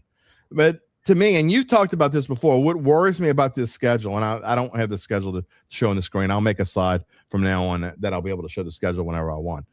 But what worries me about this team and this schedule, you talk about that 4 out of 5 stretch on the road right when the second half starts. I think it's the Sunday before Thanksgiving until the Sunday before Christmas. 4 out of 5 on the road. The first 2 are at Cincinnati and then at Chicago. I mean, that is a really tough stretch right when you're talking about you got to have it time. That's got to have it time. And so I don't find that easy at all. I mean, the Saints' first 5 weeks last year were tough, but you're talking about Shough came in at the very easiest part. Let's face it. The last half of the Saints' schedule last year was by far way easier than the front half. So we're going to see what he does against some tough teams this year. Yeah, I think overall this year's schedule is not any tougher than last year's. And you think about not easier. They played both. They played both Super Bowl teams. They played the 49ers, who were a second-round playoff team. They played the Buffalo Bills, who were a second-round playoff team. Like right. they play of the final 8 teams standing. I think they played 5 of them. So I don't think that's going to happen this year. Right. Now, having said that, they did have some very easy games down the stretch against some teams that really Jets, who had no interest in winning those games. And I'm not trying to take anything away from the Saints or Tyler Shough. They still looked good. He had a lot of division games too, which actually is a good thing because he's now played all those teams already. But I'm with you on that 4 out of 5 stretch. You're going to have to build a cushion. Brutal one for me. The middle of the season gets pretty soft. Obviously, the trip to Paris complicates things. Mm-hmm. But if you can get through that stretch with a winning record, say, and you have a little bit of a cushion to where you could drop 3 of those 5 games and then still survive, be 500 going into the final couple of weeks, that's the blueprint. Because you see teams in the NFL sometimes where you're like, how the hell did they lose that game? You know, it happens every week. How did the Bills lose that game? How did they're a good team. How did the Lions lose that game? You go back and look at it and you go, oh, it's their 3rd week out of 4 on the road. They were on short rest. They've had this weird schedule. Like, these things catch up even with good teams. So to think the Saints can just breeze through that, I don't think so. I think they are going to hit. Not just that, Zach. Of the 4 or 5, you got 4 or 5 on the road. You got 2 on the road. You come home, you got 2 on the road. The one home game is probably the toughest home game that the Saints have all year. It's Green Bay. Mm-hmm. And so you got that sandwiched in your 4 out of 5. So, I mean, you're talking about, if you go 2-3 on that stretch, that's great. So already between that stretch and the first 2 games that I think they're going to lose, if they go 2-5 out of those, that's really hard to win 8 or 9 games. If you're talking about a stretch, the first 2 games, and that if you go 2-3, and that might be being overconfident. 2-5, you got to go what? I mean, I'm no math genius, but you got to go what 5-5 in the other games to even win 7. Yeah, and you got to go 6-4 to win 8, and you probably exactly. I mean, the math ain't mathing for me. Now also the Saints are perfectly capable of pulling an upset. Yeah, sure, of course. I understand maybe they'll be a better team by they get to there. They will most likely start 0-2, but I don't think that's a foregone conclusion. I mean, we had this conversation when the schedule came out. Like, if you parlayed the Ravens and Lions those first 2 weeks, it's only like even money, right? Like, I think it's even. The Saints have a 50. Gabe did it. I can't remember what theoretically of winning that of winning one of those games. So it's not impossible. It's Of course, it's not impossible, but I'm just saying what is the most likely scenario. It's the same thing as last year. I said, what was the most likely scenario for the Saints with that first 4-game stretch? I said 1-3 was the ceiling. 0-4 was a possibility. They went 0-4. I mean, I didn't want to be right, but it's what happened. I mean, you talk about a 1-5 start. That is a tough thing to overcome, and that's what the Saints were facing. And look, they were definitely better towards the end of the year. But Mitch Bergeron says here 100%. I said it on Wednesday. Tyler regresses as some quarterbacks do in their second year. 7 becomes more likely. So as much as you love Tyler Shough, and again, I think that he is going to take a step forward overall. But a lot of guys in their second year take a step back before they get better again. Yeah, it could be. I just put it in, by the way, to DraftKings. Ravens Lions parlay comes out to -152. So that implies a 60% chance that they go 0. They start 0-2. It's something like 60% chance they go 0-2, maybe a 5% chance they somehow win both, and then the 35% that's left over is 60-70% chance. So I don't know. That's a 35% chance they come out of those games with a win. That changes the math.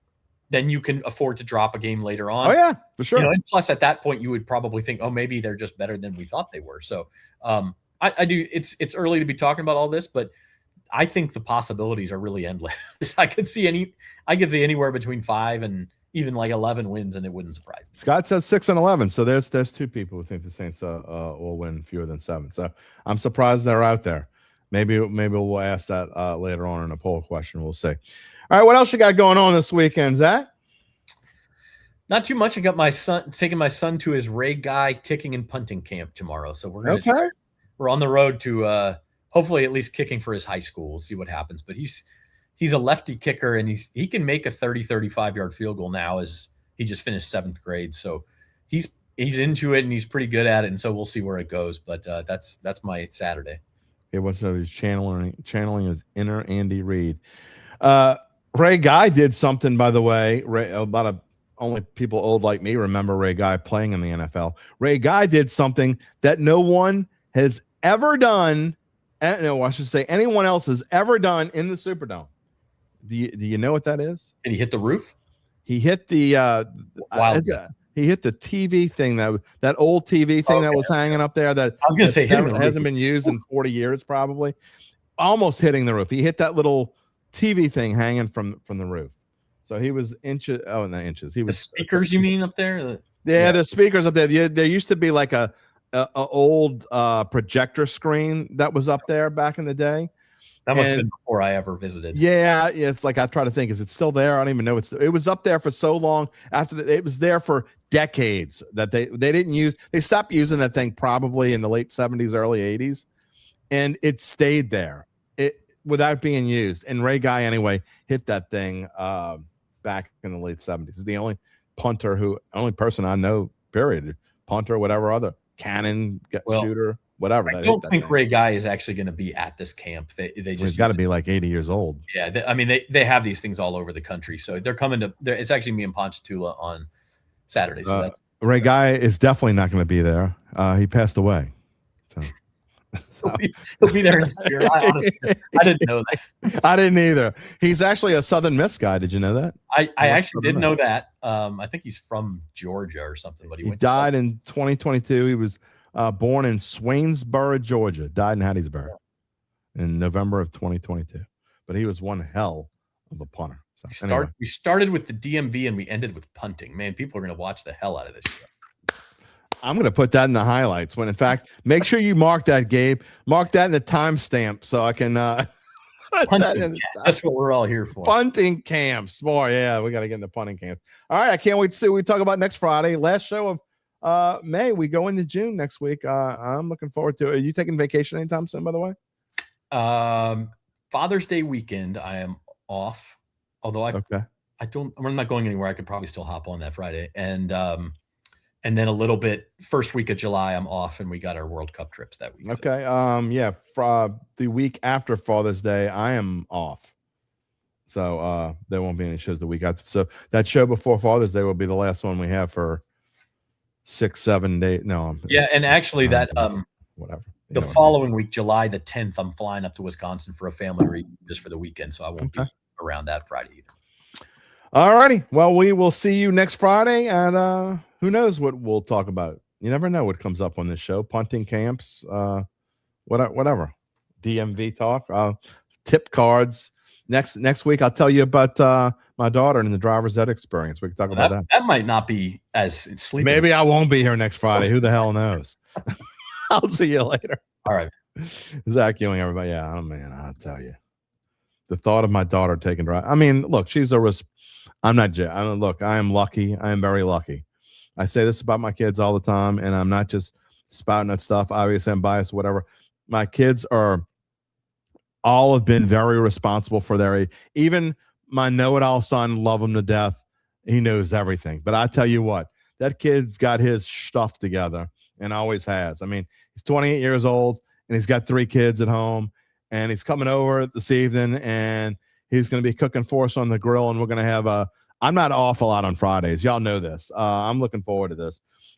Fridays are a night where I'm usually spending a Friday with other people's kids, calling games or whatever it is. And one thing that's great about the summer is I'm off on Fridays, on Friday evening. Once I'm done with this show, I do a few things here and there, but I try to take weekends off.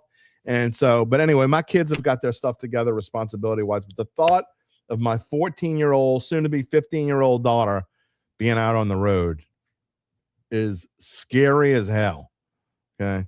It was one thing with my son, but with my daughter, it's just, look, it is what it is. She's working right now. I mean, she's doing something that I wasn't doing at 14. She's making money so she can get a car, and she's doing great at it. But it still scares me. You know what doesn't scare me?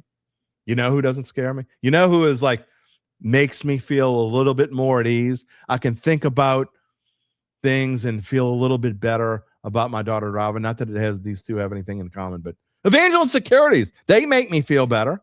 We told you earlier, we'll let you know more about how Evangeline Securities can help you figure out what your family-run or privately held business might be worth and whether it's time to sell. Well, you might be asking, how do they do that, Jim? Well, I'll tell you. It's a great question. After their complimentary valuation of your company, if you decide to proceed, Native New Orleans, Nick Braden and the folks at Evangeline, they will begin an extensive auction process for among established private equity funds from around the whole wide world. They'll maximize the return for the founder and his or her family. Evangeline Securities, they're the top producer on their platform. There are very few companies like them in this area, and 0.0 with their dedication and success. They're fully licensed. They're ready to serve you. So get in touch with Nick about what's really important. It's not about any stupid win prediction this early in the season or in May, for Christ's sake. You know what's really important in May, June, July, and every other month? The rest of your life. That's what's important. You can find them at www.evangelinesecurities.com. Earl says make sure she's on Life 360 app. Oh, don't worry. We've already got, she has no problem whatsoever. My daughter has no problem whatsoever with me with tracking location, and I love that. Like, she knows where I'm at. And she got it's funny, as I bring in Gabe Henderson this morning. She was off with a friend the other night. And so my youngest daughter and I and my wife had a work function. So my youngest daughter and I had a daddy-daughter date. And after the daddy-daughter date, we went to this ice cream place that we had all been talking about going to together. And so I just brought the little one to the ice cream place. And about 5 minutes later, I get a text. Y'all are getting ice cream without me? I'm like, Jesus, she's checking up more on me than I'm checking up on her. So, yeah, that GPS thing can be a little bit dangerous, Gabe Henderson. Yeah. I got to say, I must admit, I thought you were going to bring me in a little bit ago when you said, you know who doesn't scare me? But then as soon as you said, who puts me at ease, I was like, oh, okay, he's talking about Evangeline. Definitely not talking about me. Oh, love it. All right. What is on before we get to Dat Date? Oh, by the way, Earl, you have investment in Life 360? I can see if there's an action, see if she's speeding. I did not know that. Let me just say, thank goodness my parents never knew about it, because I was always speeding. All right, well. Allegedly, if there are any law enforcement officers listening. Allegedly. I was speeding. Whatever. All right, what you got for me this morning? I got a few things. Right. Number one, this is the quickest. I've just got a fun fact that I researched that I didn't get to. Like fun facts, Yeah, even when didn't they get to hate share me. earlier. The reason I'm so confident in OKC in Game 7 is because they are, over the last 2 years, 35-7 coming off a loss. They've never suffered, well, I say never. Over the last 2 seasons, they have not suffered back-to-back losses in the postseason. The last time they did it was May 18th, 2024. So I'm very confident in the Thunder and their chances of dispatching the Spurs in Game 7. So you think the Thunder is going to win, is what you're saying? I do. I mean, I don't know. To me, it's hard because it just seems like everybody said there's a sure thing, you know, and then it's not a sure thing. Like, okay, so I was going to bring it up, but I was going to try to bring up the picture of the screenshot that you sent the other day of Yannick Sinner and how some stupid ass made a bet $5,000. No, $55,000. No, I'm sorry. He bet it on $55,000 to try to win 500, right? No, to win 999. Okay, so he bet this moron, and we talk about these bets every now and then. This guy, and he put it all over Twitter to try to make himself look like a genius. You only look like an idiot. These are the most stupid bets on the planet. This guy, and first of all, the fact that you have this kind of money and are this stupid is really kind of scary.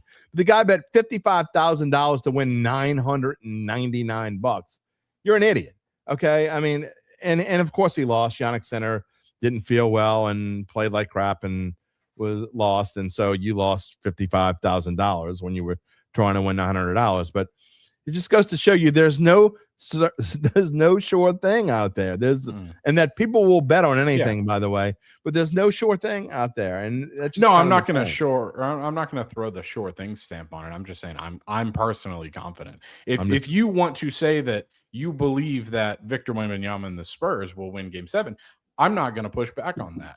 I'm just glad you didn't put the 0.0. They've tested the Thunder like no one else this season.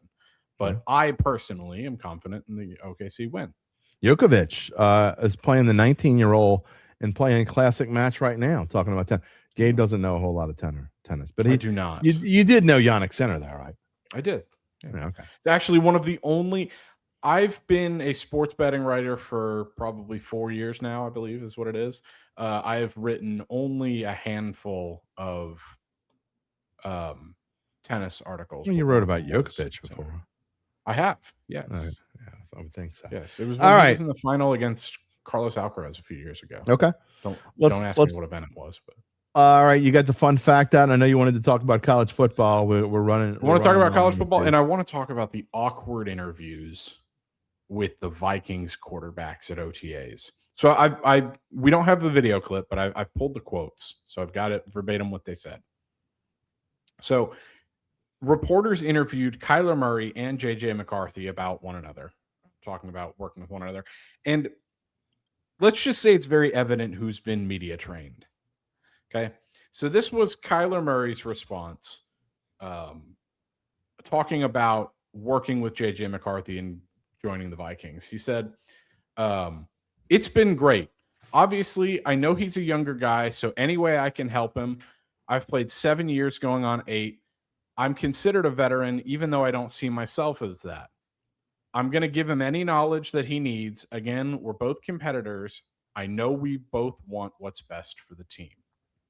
Really cool, right? Okay. J.J. McCarthy had a different answer. He, right after Kyler Murray, said, it's just like two guys in a classroom. He sits on one side, I sit on the other, and it's the coach's responsibility to teach us and coach us. Awkwardness. Wow. It's the same feeling when you're in high school and there's another person on the other side of the room. It's kind of just how it is. So I wouldn't say there's any awkwardness.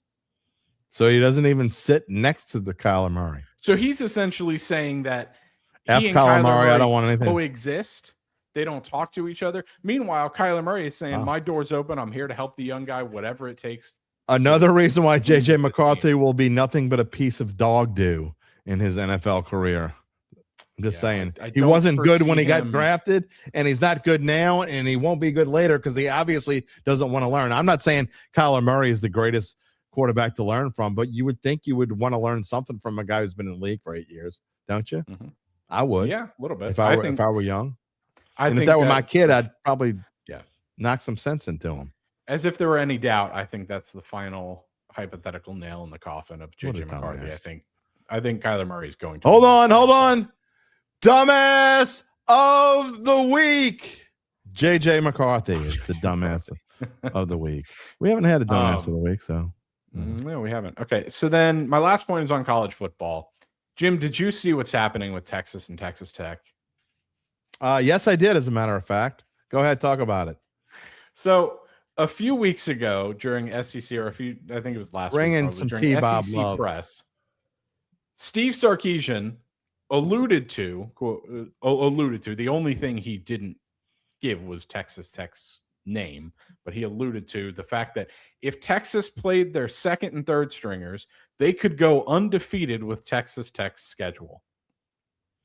Okay.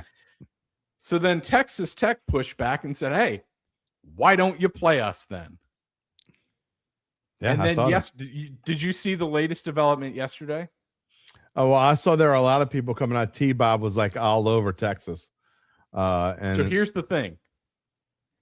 Texas Tech's head coach and boosters called the athletic directors of Abilene Christian and Texas State, who are Texas Tech and Texas's They're gonna give them respective money. Week 1 opponents, and he said, "We are offering to buy you out of your games against us and Texas, and then they could and go we play each will- other.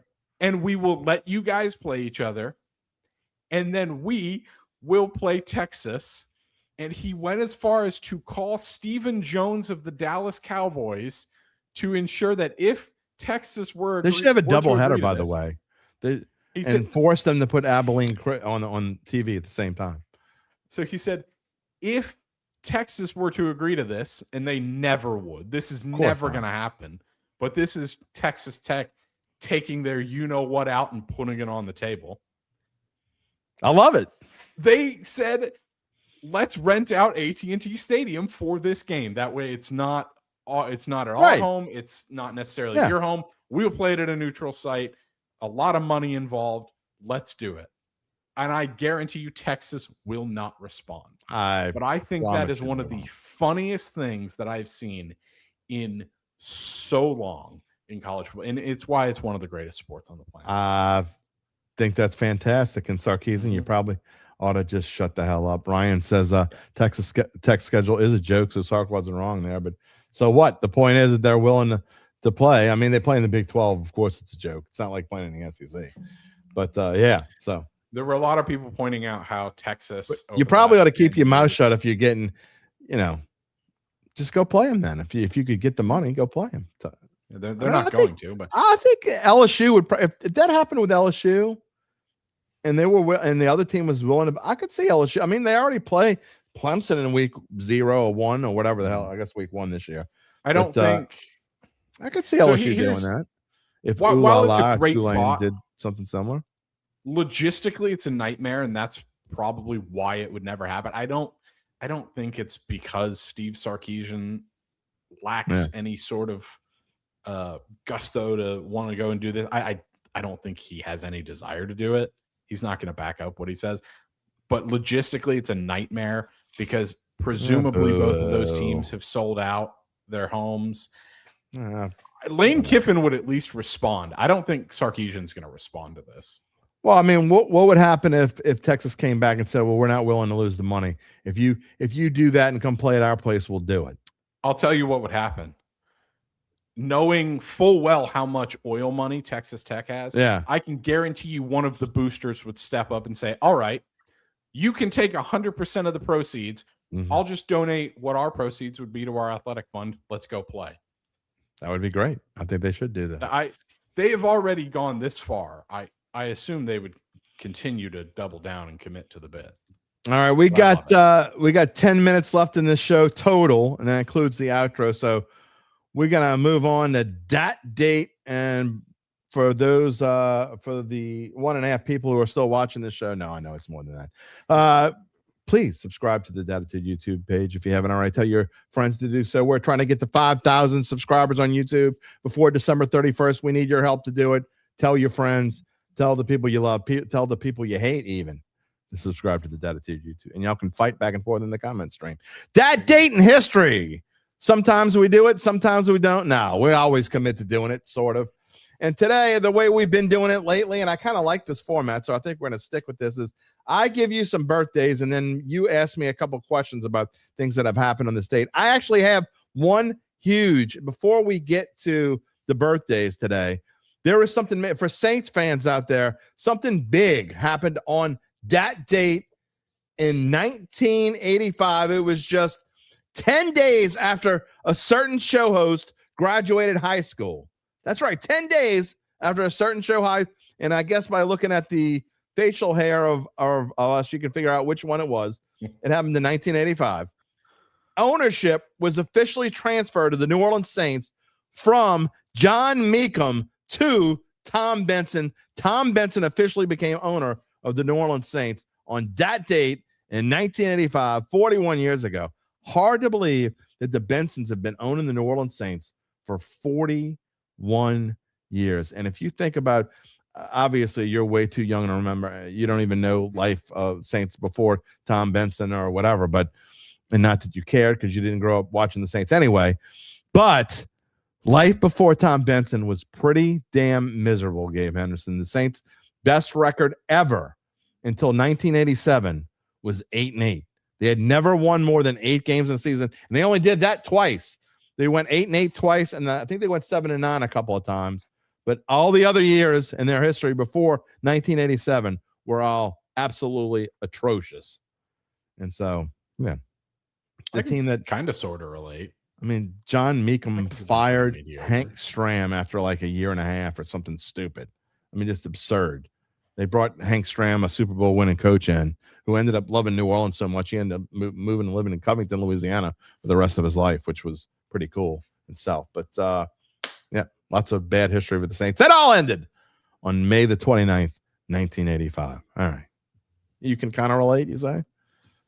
The Texans stunk for a while. Texans been pretty mediocre. But they still made the playoffs.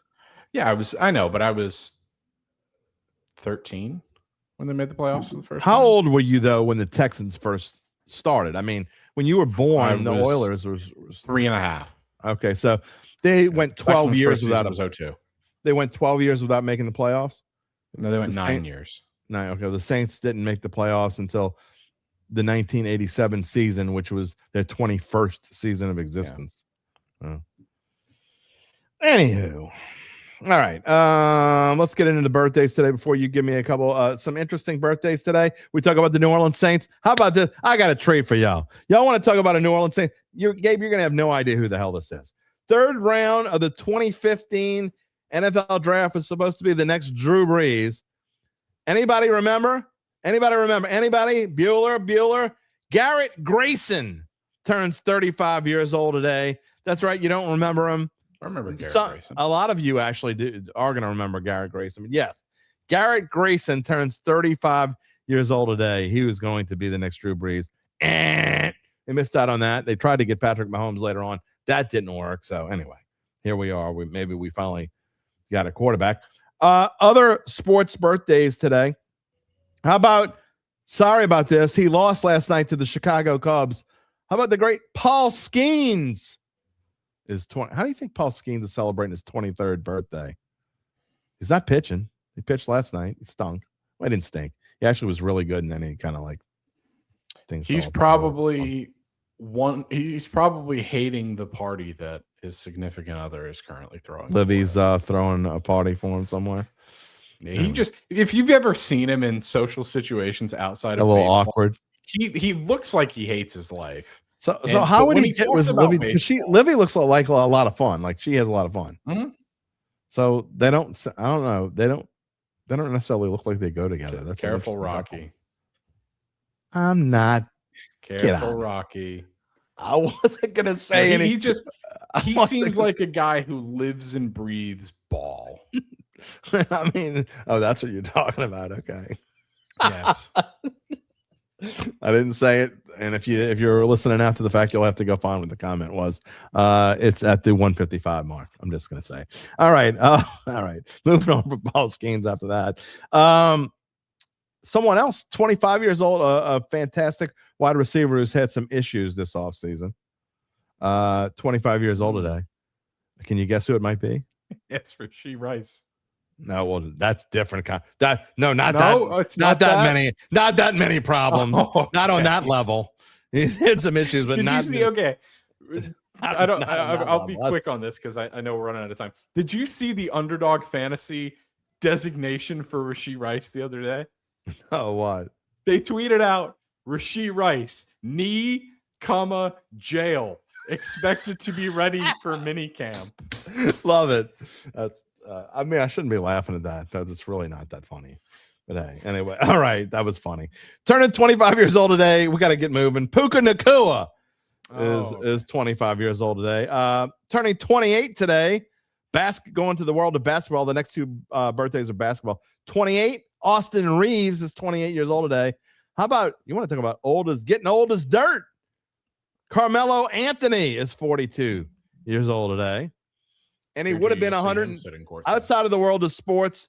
The most famous birthday outside of the world of sports would have been 109 years old today. That's right. Would have been 109 years old today. John F. Kennedy. Ray Guy. Come on, man. Not that effing. Good Lord. No. Oh, I know. I mean, did you really just say Ray Guy? I mean, It's a joke. That's pretty good. For a daddy later in the year. You might get a daddy for that. We're All right. 7 months out. Moving on, what you got for me? This is the part of the show when you like to give me some Dat Date trivia, and we have the show. Someone commented the other day they love when the show goes off the rails. And the question Earl's picks to, I think Josh Jacobs is going to play with his recent issues. Man, I don't know. Earl, he's in a lot of trouble. They probably will find a way. Depends. He was released from jail the other day. His defense team maintains that he didn't do any of it. So I am going to completely take a step innocent back here and say I don't know enough about the situation, and it's still a little early to determine that. Yeah, we'll see. I'd say 50-50, honestly. There's a reason why the Packers are looking for a running back. And just for the sake of most likely brevity, trade partner if Kamara leaves. That's where he might go. Okay, go ahead. For the sake of brevity, I'll just run through some of these. It doesn't matter. Instead of giving question. In 1922, the U.S. Supreme Court ruled that organized baseball is a sport and not a business, and thus not subject to antitrust laws. Don't tell that to Tom Benson. He said football was a business. He always said that. Speaking of Tom For Benson, all intents and purposes, it is. It's a business. The funniest part about it is it's a nonprofit. Rocky says Josh Jacobs' name is Clubber Lang. His prediction is pain. If y'all watch Rocky 3, you know what I'm talking about. Okay, moving on. On this date in 1980, I'll quiz you on this. Saints stung. This date in 1980, the Philadelphia Phillies did the what? NBA most historic Rookie of the Year races. Who were the two finalists and who won the award? The two finalists had to be Magic Johnson and Larry Bird. It is correct. And I should know who won this award. I'm gonna say that Larry Bird won the award. Larry Bird did win the award. Yeah, that's right. Back to baseball. All right. And you know what? I'll just give you a trivia here too. On this date in 1989, this third baseman, who is oft referred to as the greatest third baseman of all time, retired at the age of 39. Greatest third baseman in the history of the game? Brooks Robinson had already retired. It's not Brooks Robinson. In 1989, the greatest third baseman. I know there are probably people out there yelling at me right now because I definitely should know this. Was the greatest third baseman of all time. There Comments got it. I know. I knew they would get it. Schmidt. Mike Schmidt. He was not the greatest third baseman of all time. So That's what a lot of people say. I'm better than Brooks Robinson. Come on, man. The consensus says so. On this 1 year later, this date 1 year later, that date, Ricky Henderson broke Ty Cobb's stolen base record. Yeah, and then I thought he had done that on May 1st, when the same day that Nolan Ryan had the no hitter. That's according to onthisday.com. All right. Maybe it was a different milestone. Maybe he had like some 93rd. Maybe it's some other milestone. Who knows? All right. Perhaps. Is that it? Or you got one more? Yeah, and then just on a personal note, 2021 is when my favorite soccer team won the Champions League for the second time. Oh, well, we got to get that in there. Please, for the love of Christ, please tell us about that one. I mean, what kind of what happened first half? They started out hot, and no, it was actually they came in as the underdogs. It was a goal right before halftime, and then they sat back and defended their lead for the rest of the game. Oh, are you done? Very, very exciting. Very exciting 1-0 game. All right. Anyway, yeah, this show is going off the rails. All right, what are you doing this weekend? You got any big plans? No big plans really. Hard to believe our next show. You see that on the screen. Next live show, June 1st. Yeah. That means it's starting. I know there's not a lot going on in June. June, we take a week off. Excuse me, we're gonna take a week off in June. But you know what? When that calendar turns June, it kind of starts getting a little realish. You really have put the past in the past when you hit June, right? Well, not only that, for the commenters you referred to earlier who like us going off the rails, I can assure you that during these summer months we are going to go off the rails. Oh yeah, we're gonna have an over under on how many times you're gonna get me to say bad words. Probably not that many. Maybe I bet you if you had a goal, if you tried to. Oh, if I tried to, yeah. But see, the time I can't give UBN. Where is UBN today? He must have left us. UBN.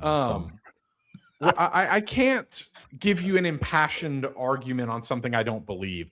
I'm not Skip Bayless. A lot of people love to just stir the pot. No. I can't stir the pot for the sake of it. I have to genuinely believe something to argue. Yeah, I know.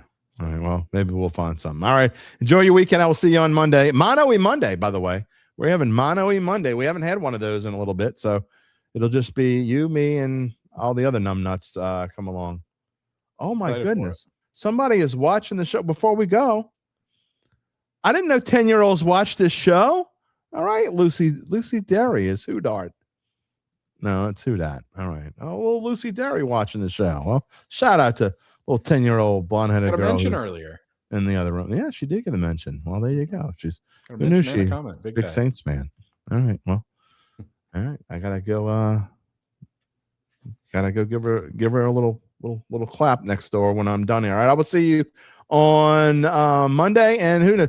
I mean, I guess we'll be talking Saints. Maybe something big will happen over the weekend that we can just kind of NBA Finals matchup will be set. That's boring.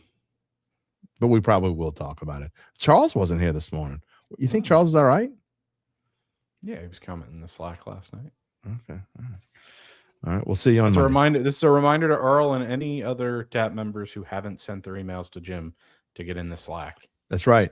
And by the way, if you want to be a member, that is part of the perks. You get to get into the Slack membership with us and have our own little. If you don't know what Slack is, it is basically sort of a text group without. It's not texting, but message group. Group amongst ourselves. All right, I will see you Monday. Good. Gabe Henderson, everybody. Yeah, that's just gonna about do it. Look, we're having some fun. We're gonna have fun in the summer. I mean, I think one time what I did last year, and I went back and looked at it's like we had different. Derek Carr. Lance. Derek Carr, left us in May, and that kind of entered into June. And then LSU was really good, and they won the national championship. And I was working for the mothership, so I could take a lot of time off. I think I took 3 weeks off. When I came back, it was almost training camp. So we were basically diving into the previews. Well, I can't afford to take off 3 weeks, nor do I want to take off 3 weeks, because I noticed that last year also, when you take that much time off, when you come back, it takes you a little while to get everybody realizing that you're back. So we're not going to take the same kind of time off that we took last year. Yeah, Gabe says Derek Carr left us in May, but not in the same fashion as Ray Guy. Although they were both Raiders. So just say, who was more impactful on the Raiders, Derek Carr or Ray Guy? That's not a joke. Maybe we'll do that as a poll. Maybe we'll do that as a poll question on. That'd be a great poll question for Monday. And judging by the attendance, which everyone's leaving at the same time, we'll call it a day. We're going to wrap it up for us on this Friday. I want to thank today's guests, Zach Ewing, Gabe Henderson, and, of course, you. But you are obviously way more than a guest. You are our family. We thank you so much for being a part of it. Mono Monday, as we said, coming up. We haven't done one in probably about a month. Looking forward to it. A reminder, if you haven't already done so, please subscribe to the Dattitude YouTube page. Click the little bell to receive notifications when we go on the air live, which is generally every Monday, Wednesday, and Friday at 11 a.m. You can also find us wherever you get your podcasts, including Apple, Spotify, and many more. If they have audio podcasts, there's a good chance we're there. Just check it out and try and see. Have a fantastic, glorious, wonderful, beautiful, hot weekend. We will see you all on Monday. And until then, take it easy, my friends.